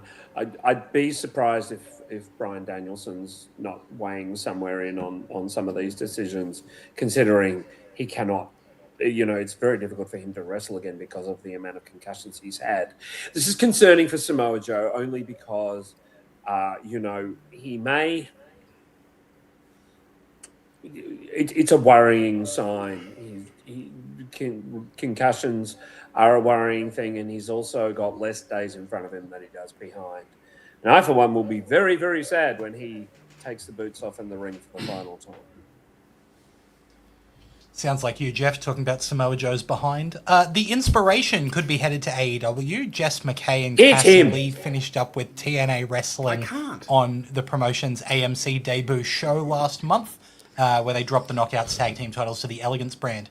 In this week's edition of the Wrestling Observer newsletter, Dave Meltzer wrote that there'd been, quote, a lot of talk about the team potentially coming into AEW. Jamie, Sydney would be a great place for them to debut, right? Sydney would be the ideal place for them to debut. It's where their whole journey started. Makes a lot of sense. And I'm pretty sure Fightful even had a thing, or Sean was teasing that there are more women signed to AEW that are just waiting for the debut. So whether it's the Inspiration, whether it's Lena Cross, whether it's God knows who else There was they've one girl that's been signed for months and they haven't debuted her. I can't remember what her name is, though. Lena Cross? Somebody talked about it the other week. No, it wasn't Lena Cross. No, dickhead. I know that name. But I mean, they can also sign women for months, if not years, and then just have them not wrestle, right? Yeah, Deonna Purrazzo wrestled one match this year. One match? As a Ring of Honor champion. Oh, yeah, I forgot she was the champ, too. Yeah, she's the pure champion, and she's wrestled once in 2026. I've been watching some great 2024. I've been watching some great 2024 events. They've still got Serena Deeb under contract. Yep. So look, women's roster.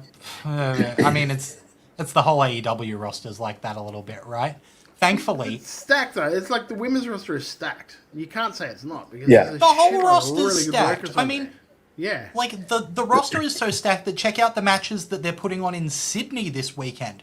You've got AEW World Champion MJF defending against Brody King. You've got Hangman Page versus Andrade El Idolo in the final of the World Title Eliminator. You've got TNT Champion Kyle Fletcher defending that title against Mark Briscoe in a ladder match. You've got Tony Storm and Orange Cassidy versus Wheeler Yuta and Marina Shafir in a hair versus hair tornado tag match, where whoever takes the pinfall or submission has to shave their head. You've got an AEW Continental Champion in John Moxley defending against Konosuke Takeshita. You've got the AEW Women's Tag Team Champions, the Babes of Wrath, Willow Nightingale and Harley Cameron, defending against Megabad, Penelope Ford and Megan Bayne in their debut as a tag team. Can you say Wrath?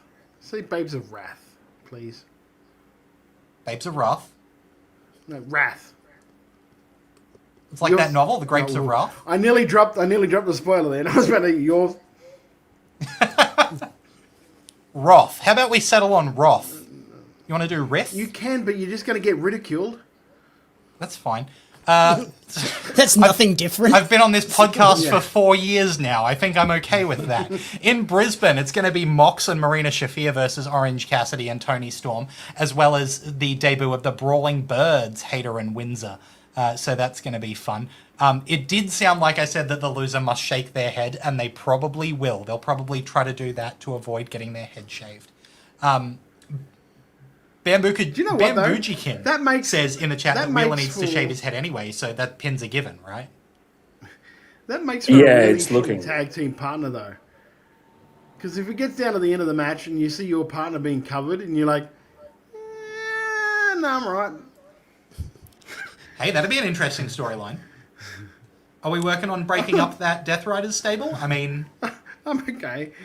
If we keep this match going, I could get my head shaved. No, he's right. She'll be right. I'll just... he can take that one. Yeah, that's fine, that's fine. Really needs a haircut anyway. Oh no, I can't reach you. Oh no. Oh no. Oh no. What a shame. Let's... Look, there's a lot to talk about with AEW. We're going to talk a lot about AEW over the next couple of weeks. So let's pivot our focus a little bit to... Wait. No? What did we talk about before the break? Yeah, isn't there something we're giving away? Isn't there something we're giving away? Stop pivoting. Bro, I did so much driving. Stop pivoting. Look, this is basically for our live listeners at the moment, if there is, or watchers at the moment, if there is anyone that is in Brisbane or coming to Brisbane for House Rules and you don't have tickets yet, make yourself known. We're giving away the tickets as of now. So if you haven't got any tickets, please speak up and we will possibly give them to you. So is what you're saying, Todd, that listeners at twitch.tv/WrestleRadio Australia right now have the opportunity to win tickets, and people who aren't, YouTube. Watching us live will not have that opportunity? Or on that's YouTube, and it looks like, or on Facebook. It looks like someone's like, reached out. It looks like someone's reached out. A couple of times, by the sounds of it. We might leave that one open till closer to the end of the episode, and then give those away to somebody who lets us know in chat that they're. Well, I mean, the guy has done it like 3 times. We should probably get the first guy. We should take him off. Really? Are you turning heel? I thought I was the bad guy here. Look, he's first in and it doesn't get much better dressed, does it? Yeah, not him. Not him, someone else. I'm too much of a teacher just because you put your hand up first. Like, I want to see the other kids if they've got an answer as well. His name's too long and convoluted to read. Someone else, please. Look, Fletcher, if you want to message us on Instagram, slide into the Wrestle Radio Australia's DMs, and we will sort out getting you the tickets, mate. Congratulations, you got double. I think Congratulations, Fletcher. I remember. So, I mean, what we've seen just there is you really need to be watching us live on Thursday nights at twitch.tv/WrestleRadio Australia, because you could be like Fletcher in the chat and getting yourself some free AEW tickets. Congratulations, Fletcher there. Look, wouldn't you know who won the pony? Let's look over to New Japan Pro Wrestling now, where Aaron Wolf Eastman wins tickets. Aaron Wolf lost the Never title to Ren Narita in quick fashion on Wednesday. As typical with most House of Torture matches, Wolf was jumped by Takahashi and Doki and other House of Torture members as he made his way to the ring. He was then thrown in and was quickly choked out by Dick Togo. Ren Narita followed that with a knee drop, with a knee from the top rope, taking out Wolf and pinning him in under 3 minutes, stunning the Osaka crowd, especially considering that he just won that title in reasonably dominant fashion not that long ago. Jeff, what do you think of this occurrence? If Aaron Wolf is still considered too green or is slightly injured, this does make a little bit of sense. I just don't like House of Torture. Like, I didn't like him to begin with, and I like him even less now. I'm kind of over their bullshit. And I like Ren Narita as well. I think Ren Narita's a really good wrestler, but I just didn't want to see this. Yeah. House of Torture, House of Torture. It sure is House of Torture, isn't it? It is a way of establishing Ren as the new leader of the House of Torture. So, and maybe, like you said, Aaron Wolf has picked up an injury. So, yeah, like, it's very interesting. I was shocked when I saw it. I think I messaged the group straight away, like, does anyone want to spoil it? Because I need to tell somebody this. So, because I actually missed watching it live. Did you watch the full show as well? Did you see the Finlay moment? No, I haven't seen it yet because the problem with New Japan World is if you start watching it live, you can't rewind it while you're watching it. Yep. So while it's live, it's live. So you can't just go like cursor back to the start, watch the show again. You can't do that. So like I literally, because I didn't realize it was a 4 p.m. start. Yeah, it was a 4 p.m. start. So I started watching it at like 7 thinking, I'll miss the first couple of matches, she'll be fine. And like Suji was in the ring doing his final speech. And I'm like, well, okay, that's that show. But look, speaking of Aaron Wolf and Ren Narita, like that match could happen again very soon. In fact, it could happen in the semi-finals of the New Japan Cup because we've got the bracket for that. I'll run through it very quickly. I'll do my best with these names. Yuya Uemura and Grado Khan will face off with the winner facing Drilla Maloney. Aaron Wolf will verse Don Farley with the winner taking on Shingo Takagi.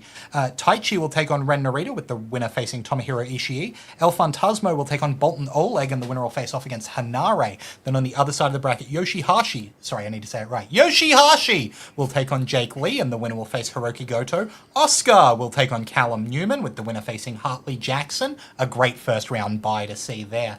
Shota Umino will take on Chase Owens and the winner will take on Yujiro Takahashi. Yuto Ice will take on Ryohei Oiwa and the winner of that one will take on Zack Sabre Jr., all leading to that cup final which will happen on the 21st of March. Macho Man Andy Savage has got it absolutely right. It's pronounced Jag, and he's a legend. Yes, you're absolutely right, Andy Savage. Well, one more capitalized name. It's just been Hartley over there, hasn't it? They don't really use Jag. Yeah, they don't use the Jag. No, they don't in New use Japan. Jag. Yeah. No. So Pretty sure only That's Robbie weird. calls him Jag in New Japan. yeah, well, that's from Yeah. years of calling him Jag. Yeah. Yeah. Well, from Jag to drag, there's been some things that have let us down this week in wrestling, so it's time to do one of the things that the show's named for and talk about our chicken shit. Todd, you're supposed to hit the soundboard. Oh, sorry, I was. I get in trouble for this, and now the do? 1 week that Todd has to do it. Shut up. You've been in... That's not the one. I know, but it's the one that was fitting.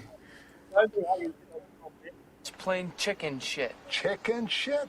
Chicken shit. All right, Jamie, chicken shit for the week. So I found out this week that Finn Balor hasn't won a singles match since September.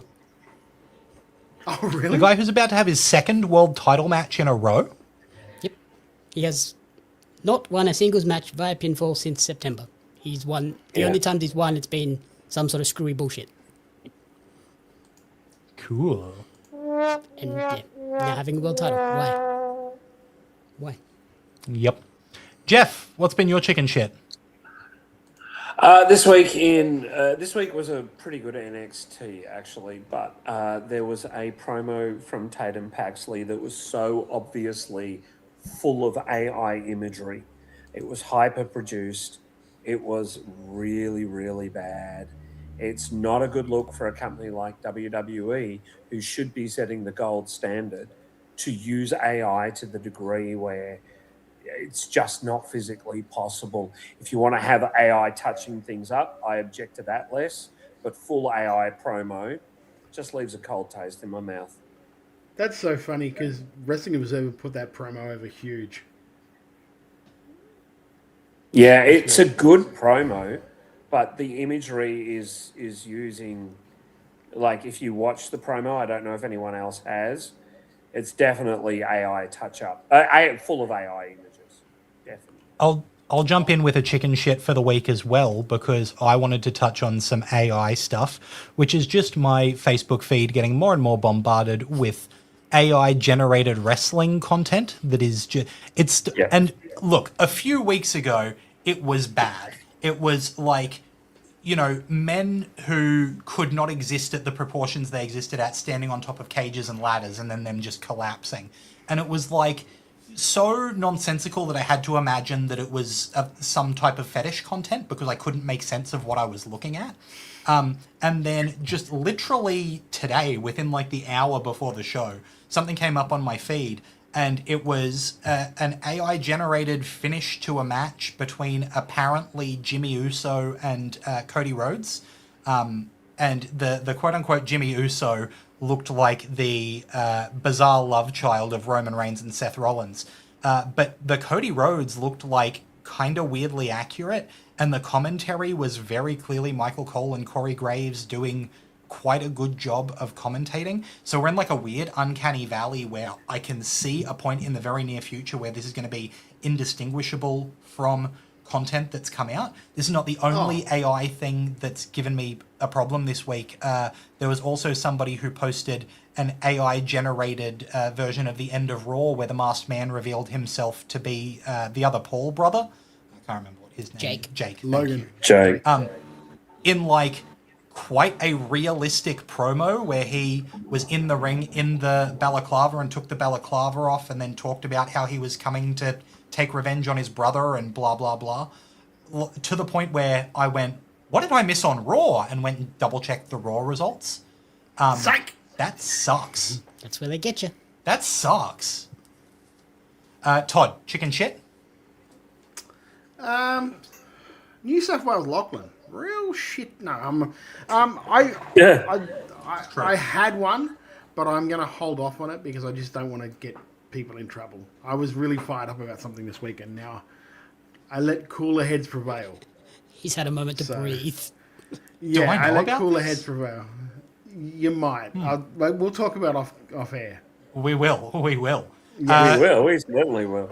Look, we clearly need to let Look at you, Todd... fucking hens. Ooh, this. Ooh. We clearly need to let Todd cool down. Let's got have tea. a moment. Let's have some nice, refreshing chicken salad. Todd? Hang on, I have to switch things. Yeah. Because I have to handle the chat now because you're not How is he not more prepared for this? This chicken salad. Because it's like you pulled the salad out of thin air and he wasn't expecting it. Well, normally he doesn't remember it, so I just thought we weren't doing it. God knows he's forgotten most things tonight. I remember what your job is. Did you play the clip? I didn't hear it. Yeah, I did. I played did. the clip. I wasn't paying attention. Jamie, chicken salad?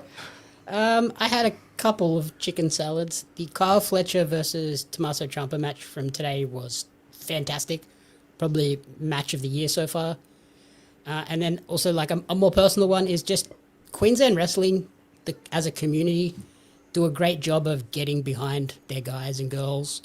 Because when I put up the reveal of EC Diamond's trading card for this month, it has just the amount of support for the card and for EC Diamond himself with comments and shares and stuff from people from the Queensland community.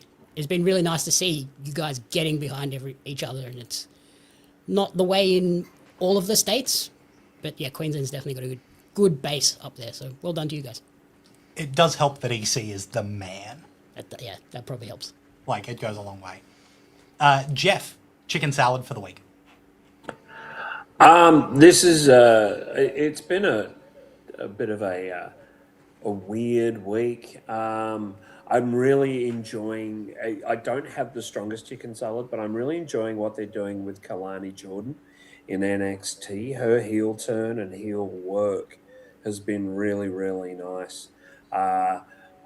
Sorry, a supplementary shit was the ending to the Blake Monroe Jada Parker match, which was just so mucky. Did you see that fucking suplex DDT? That turned into a DDT? Yeah. That looked rough. Oh. Yeah, it looked terrible. Sorry, I did mean to mention that in my chicken shit, and obviously Todd and Jamie agree because they both lit up at that. But yeah, my chicken salad is actually what they're doing with her, and also Rhea being in the chamber. That always makes me happy. I think she's one of those people that you want to put in as much as possible because she's so good, and I think they're going to lead to something interesting at Mania with her. Yeah, Jamie and I were having this conversation. I'd seen some people not happy with Rhea being in the chamber because she's tag champion. She's the biggest talent in the women's division. She's the biggest talent in WWE. There are people who do not watch any wrestling who are fans of Rhea Ripley. You put her in the biggest spot that you've got on every card because she moves tickets. Like, yeah, especially in matches. She also with 8 people in it. She also gets the loudest reaction of anyone on the card, bar Roman, who's not named Roman Reigns. Seriously, she's her pops are punk level, easy. just quickly in the chat, Wild Angel's chicken salad is that Lachlan is not currently in Queensland. Hey, Wild Angel, let me give you a quick... Sorry, I need to... But there we go. He did say enjoy Colosseum, and Mark Davis announcement, woohoo! Yeah, you're absolutely right. And Alex Fireheart said that chicken salad, their slow ass was so out of the loop that they didn't realise that there was a PWA show tomorrow until earlier in the week, but still managed to get a standing room ticket. So hooray, going to my first PWA Australian show. Yay, Alex. If you do not say hello this time, I'm going to break your neck. How many times have you been at a show Well, that I'm that's at really and not saying encouraging, hello? isn't it? Wow, Threaten yeah, violence. the guy. They're going to Come up and say hi, or I'll hurt Or you. else. Say your prayers and eat your vitamins, Alex. Todd, what's your chicken salad? Alex, I got someone you can call to deal with him. Don't worry about it. Yeah, he will be in the building as well. Alex says I'm autistic. That's all right. So is he. You're fine. Where have you been for the past 4 years, Alex? You can have your own show, Wrestling Fans on Alex, the I don't know what you look like. You know what I look like. I'm on here every week. He's a ranger. Sorry, a red-headed Which person. one? Lachlan or Alex? No, Lachlan. How do I know what Alex looks like, you numpty? Alex, God. do not just go up to a random ranger. I've seen the ones they've got at PWA. You've got to be careful. Yeah, you Todd. really do. Todd, what's your chicken salad?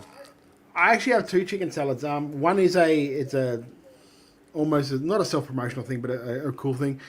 Pro Wrestling League are only 27 tickets away from a sellout for our first show coming up in a couple of weeks. Fantastic. So that's pretty awesome, being the first show of the new year, etc. And my second one is I did extra homework tonight, guys. This week I did extra homework. I watched Wrestle Rampage Eternal. Whoa! Yesterday, I've watched about 3/4 of it. So the main event just started, and I had to get to work, so I couldn't actually finish watching it. Which is, of course, Edward Dusk against Robbie Eagles.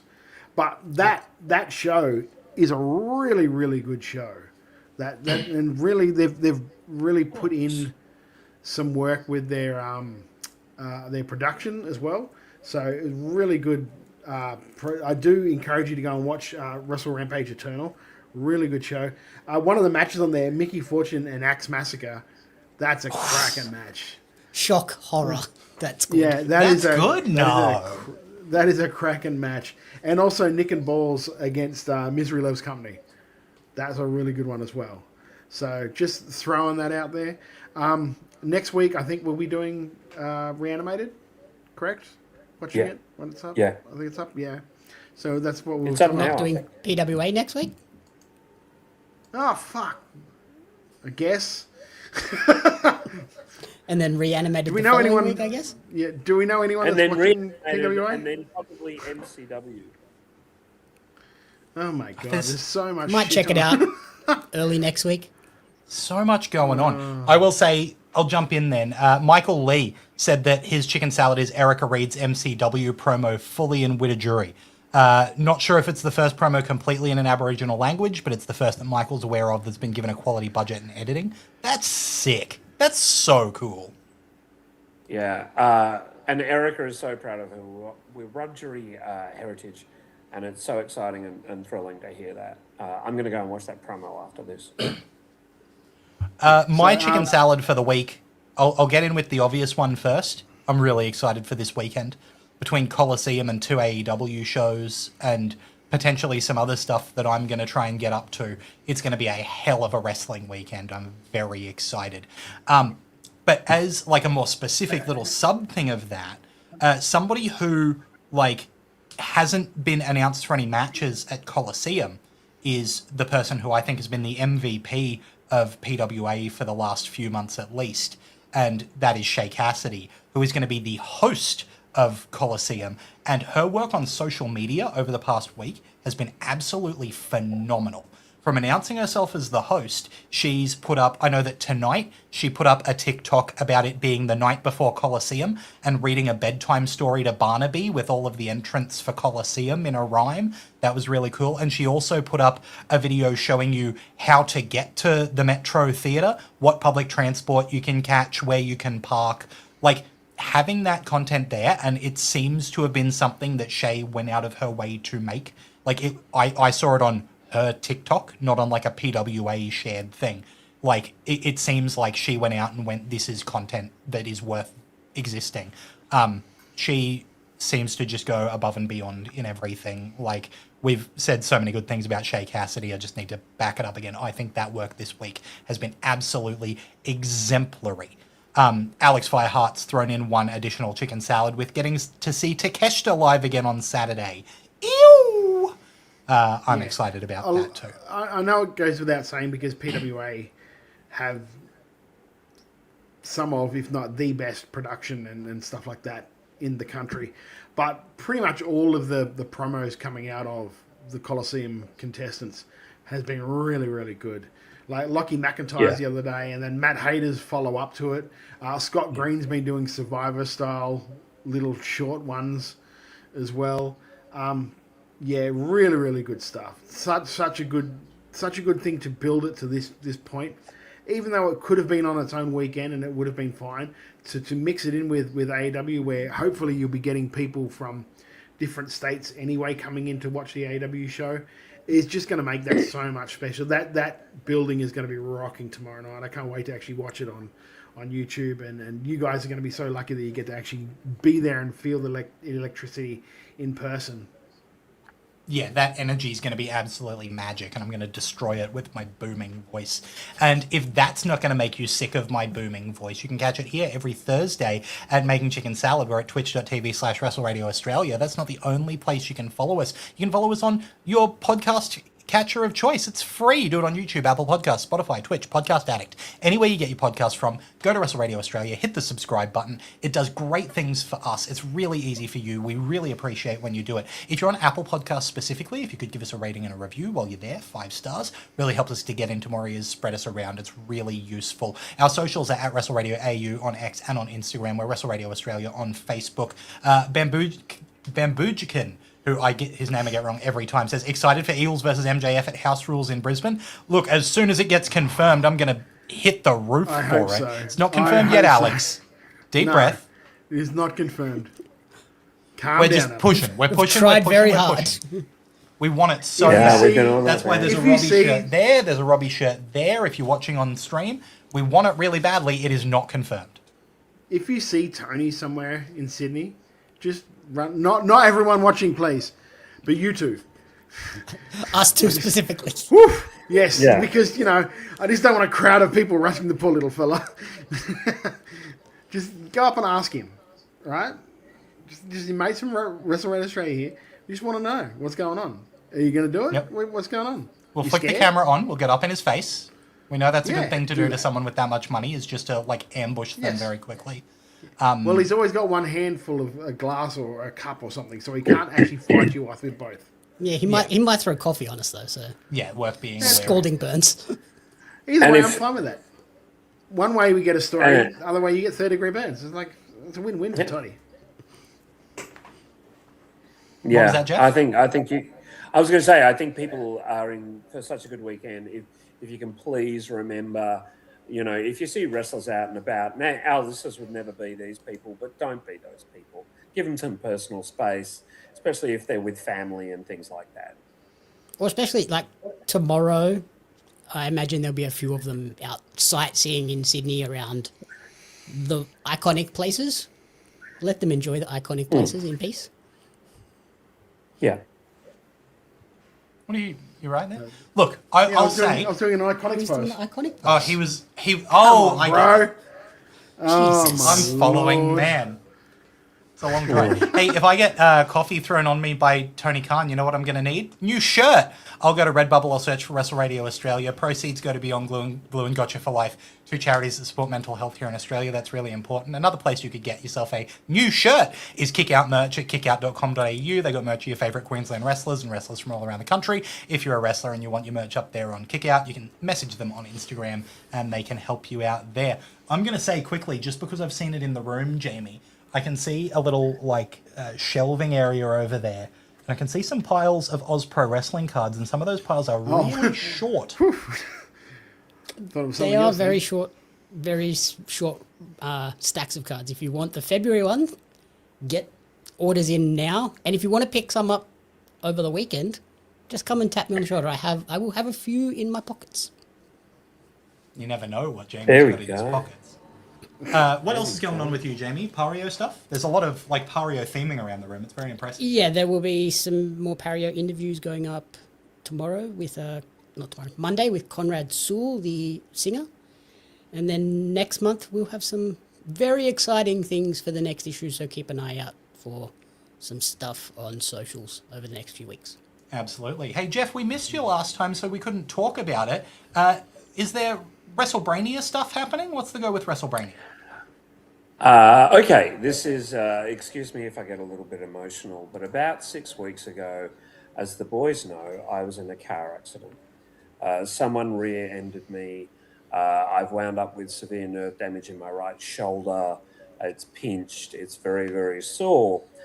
What this has meant is the writing of shows is just not possible. After, a full day of activities and a few other bits and pieces, I can't sit down and write WrestleBrania. Therefore, we have made the very, very difficult decision to cancel both Comedy Festival and the Fringe Festival this year. We unequivocally thank Riot City for their support. We thank the Adelaide Fringe and the Melbourne Comedy Festival for their support. We thank the Garden of Unearthly Delights and the Bergie Band Room for their support. And we thank people that have expressed sadness at this decision. We are hoping to come back for PAX because I will almost certainly be better by then. I am doing some physio and getting some massage therapy on a personal level. This sucks. It is very, very sore. It makes sleeping incredibly difficult. So I'm on a lot of nighttime drugs, which is why I missed a couple of things in the show tonight, and which is fine because my internet seems to have missed a shit ton anyway. Wish I had I was about to say, how different is that to the other night? The thing is, he can't mix the other nighttime drugs with the new drugs. Oh, okay. His That's medication. 100% correct. Yes. Yeah, my medication. This is not something we've taken lightly, but we love everyone for their support, and thank you so much. We just hope to be back for PAX. So please follow us on our socials, and you'll find out when we're returning. But yeah, Welchie and I are both particularly upset about this. Yeah, absolutely. So follow WrestleBrania so you know what's going on. In response to Macho Man Andy Savage in the chat, who said, did Lachlan hit his head today? What's going on tonight? I don't know if you've noticed, whenever I sit up straight, my head gets completely cut out of frame. That's because walking into Jamie's house is like, the scene where Gandalf goes into the Hobbit hole? Like that, I'm hitting my head everywhere. He's in the concussion protocol with Samoa Joe. Yeah, that's right. It's like we're different species. It's bizarre. Look, it is. I need to ask Todd. Is there anything else that we need to cover before we go off the air? Yeah, what species are you? Nerdosaurus. Keep, especially over the next couple of days, keep your eyes glued to our YouTube and our socials because we have some things coming out really soon. Hope that we'll be getting done tomorrow. I'm putting the boys to work, so keep your eyes out for that sort of stuff coming up over the weekend. If you are in Sydney, go and check out Grand Slam. There's like 30% off tickets at the moment, so go and check them out. Get yourself I think so, yeah. So get yourself a ticket, get along to it. If you're in Brisbane, come and say hi if you see us. I shall be there. Have a good weekend. Be kind to each other. Please wear deodorant. I don't know what it's like, the weather's like over there, but up here, Jesus Christ, please wear some deodorant. It's not as bad, I can confirm. Thankfully, the weather down here cooled down for the weekend, which will be nice. Thank God. I will ask Sorry, go on, Todd. This is a massive weekend, not just for wrestling, but for Australian wrestling with PWA and Colosseum. Go out there and have fun. Support Australian wrestling, but support wrestling all over. Yeah, and please also, as much as we're keeping Jeff in our thoughts after the car accident, also keep me in your thoughts when I attempt to drive from Sydney to Brisbane between the two AEW shows. That's going to be an absolute mission, and I can't wait for it. If you thought that I was wild tonight, anyone who says hello to me at AEW House Rules in Brisbane is going to meet, I don't know what that thing's going to be. I'm going to try seating well well. It's going to be exciting, just like it's exciting here every Thursday night at Making Chicken Salad at twitch.tv/WrestleRadio Australia or wherever you get your podcasts. So please do hit that subscribe button, hit that follow button. You know, get amongst the social media. We love it. We love supporting Aussie wrestling. It is such a joy to be here every week and get to push such a great thing. And, you know, weekends like this one that are about to happen are kind of the culmination of that. So it's so exciting, which means that I get to say, on behalf of Jamie Apps and Jeff Setti and Todd Eastman, I've been Lachlan Albert. Till next time, have a good one. Thanks for the Chicken messages, salad out of friends. chicken and it was just awful. I've turned chicken salad into chicken shit. I will continue to do so. Making chicken salad out of chicken Make chicken salad out of chicken shit. People is as people does, that's all there is to it. Put a square peg in a round hole, just never seems to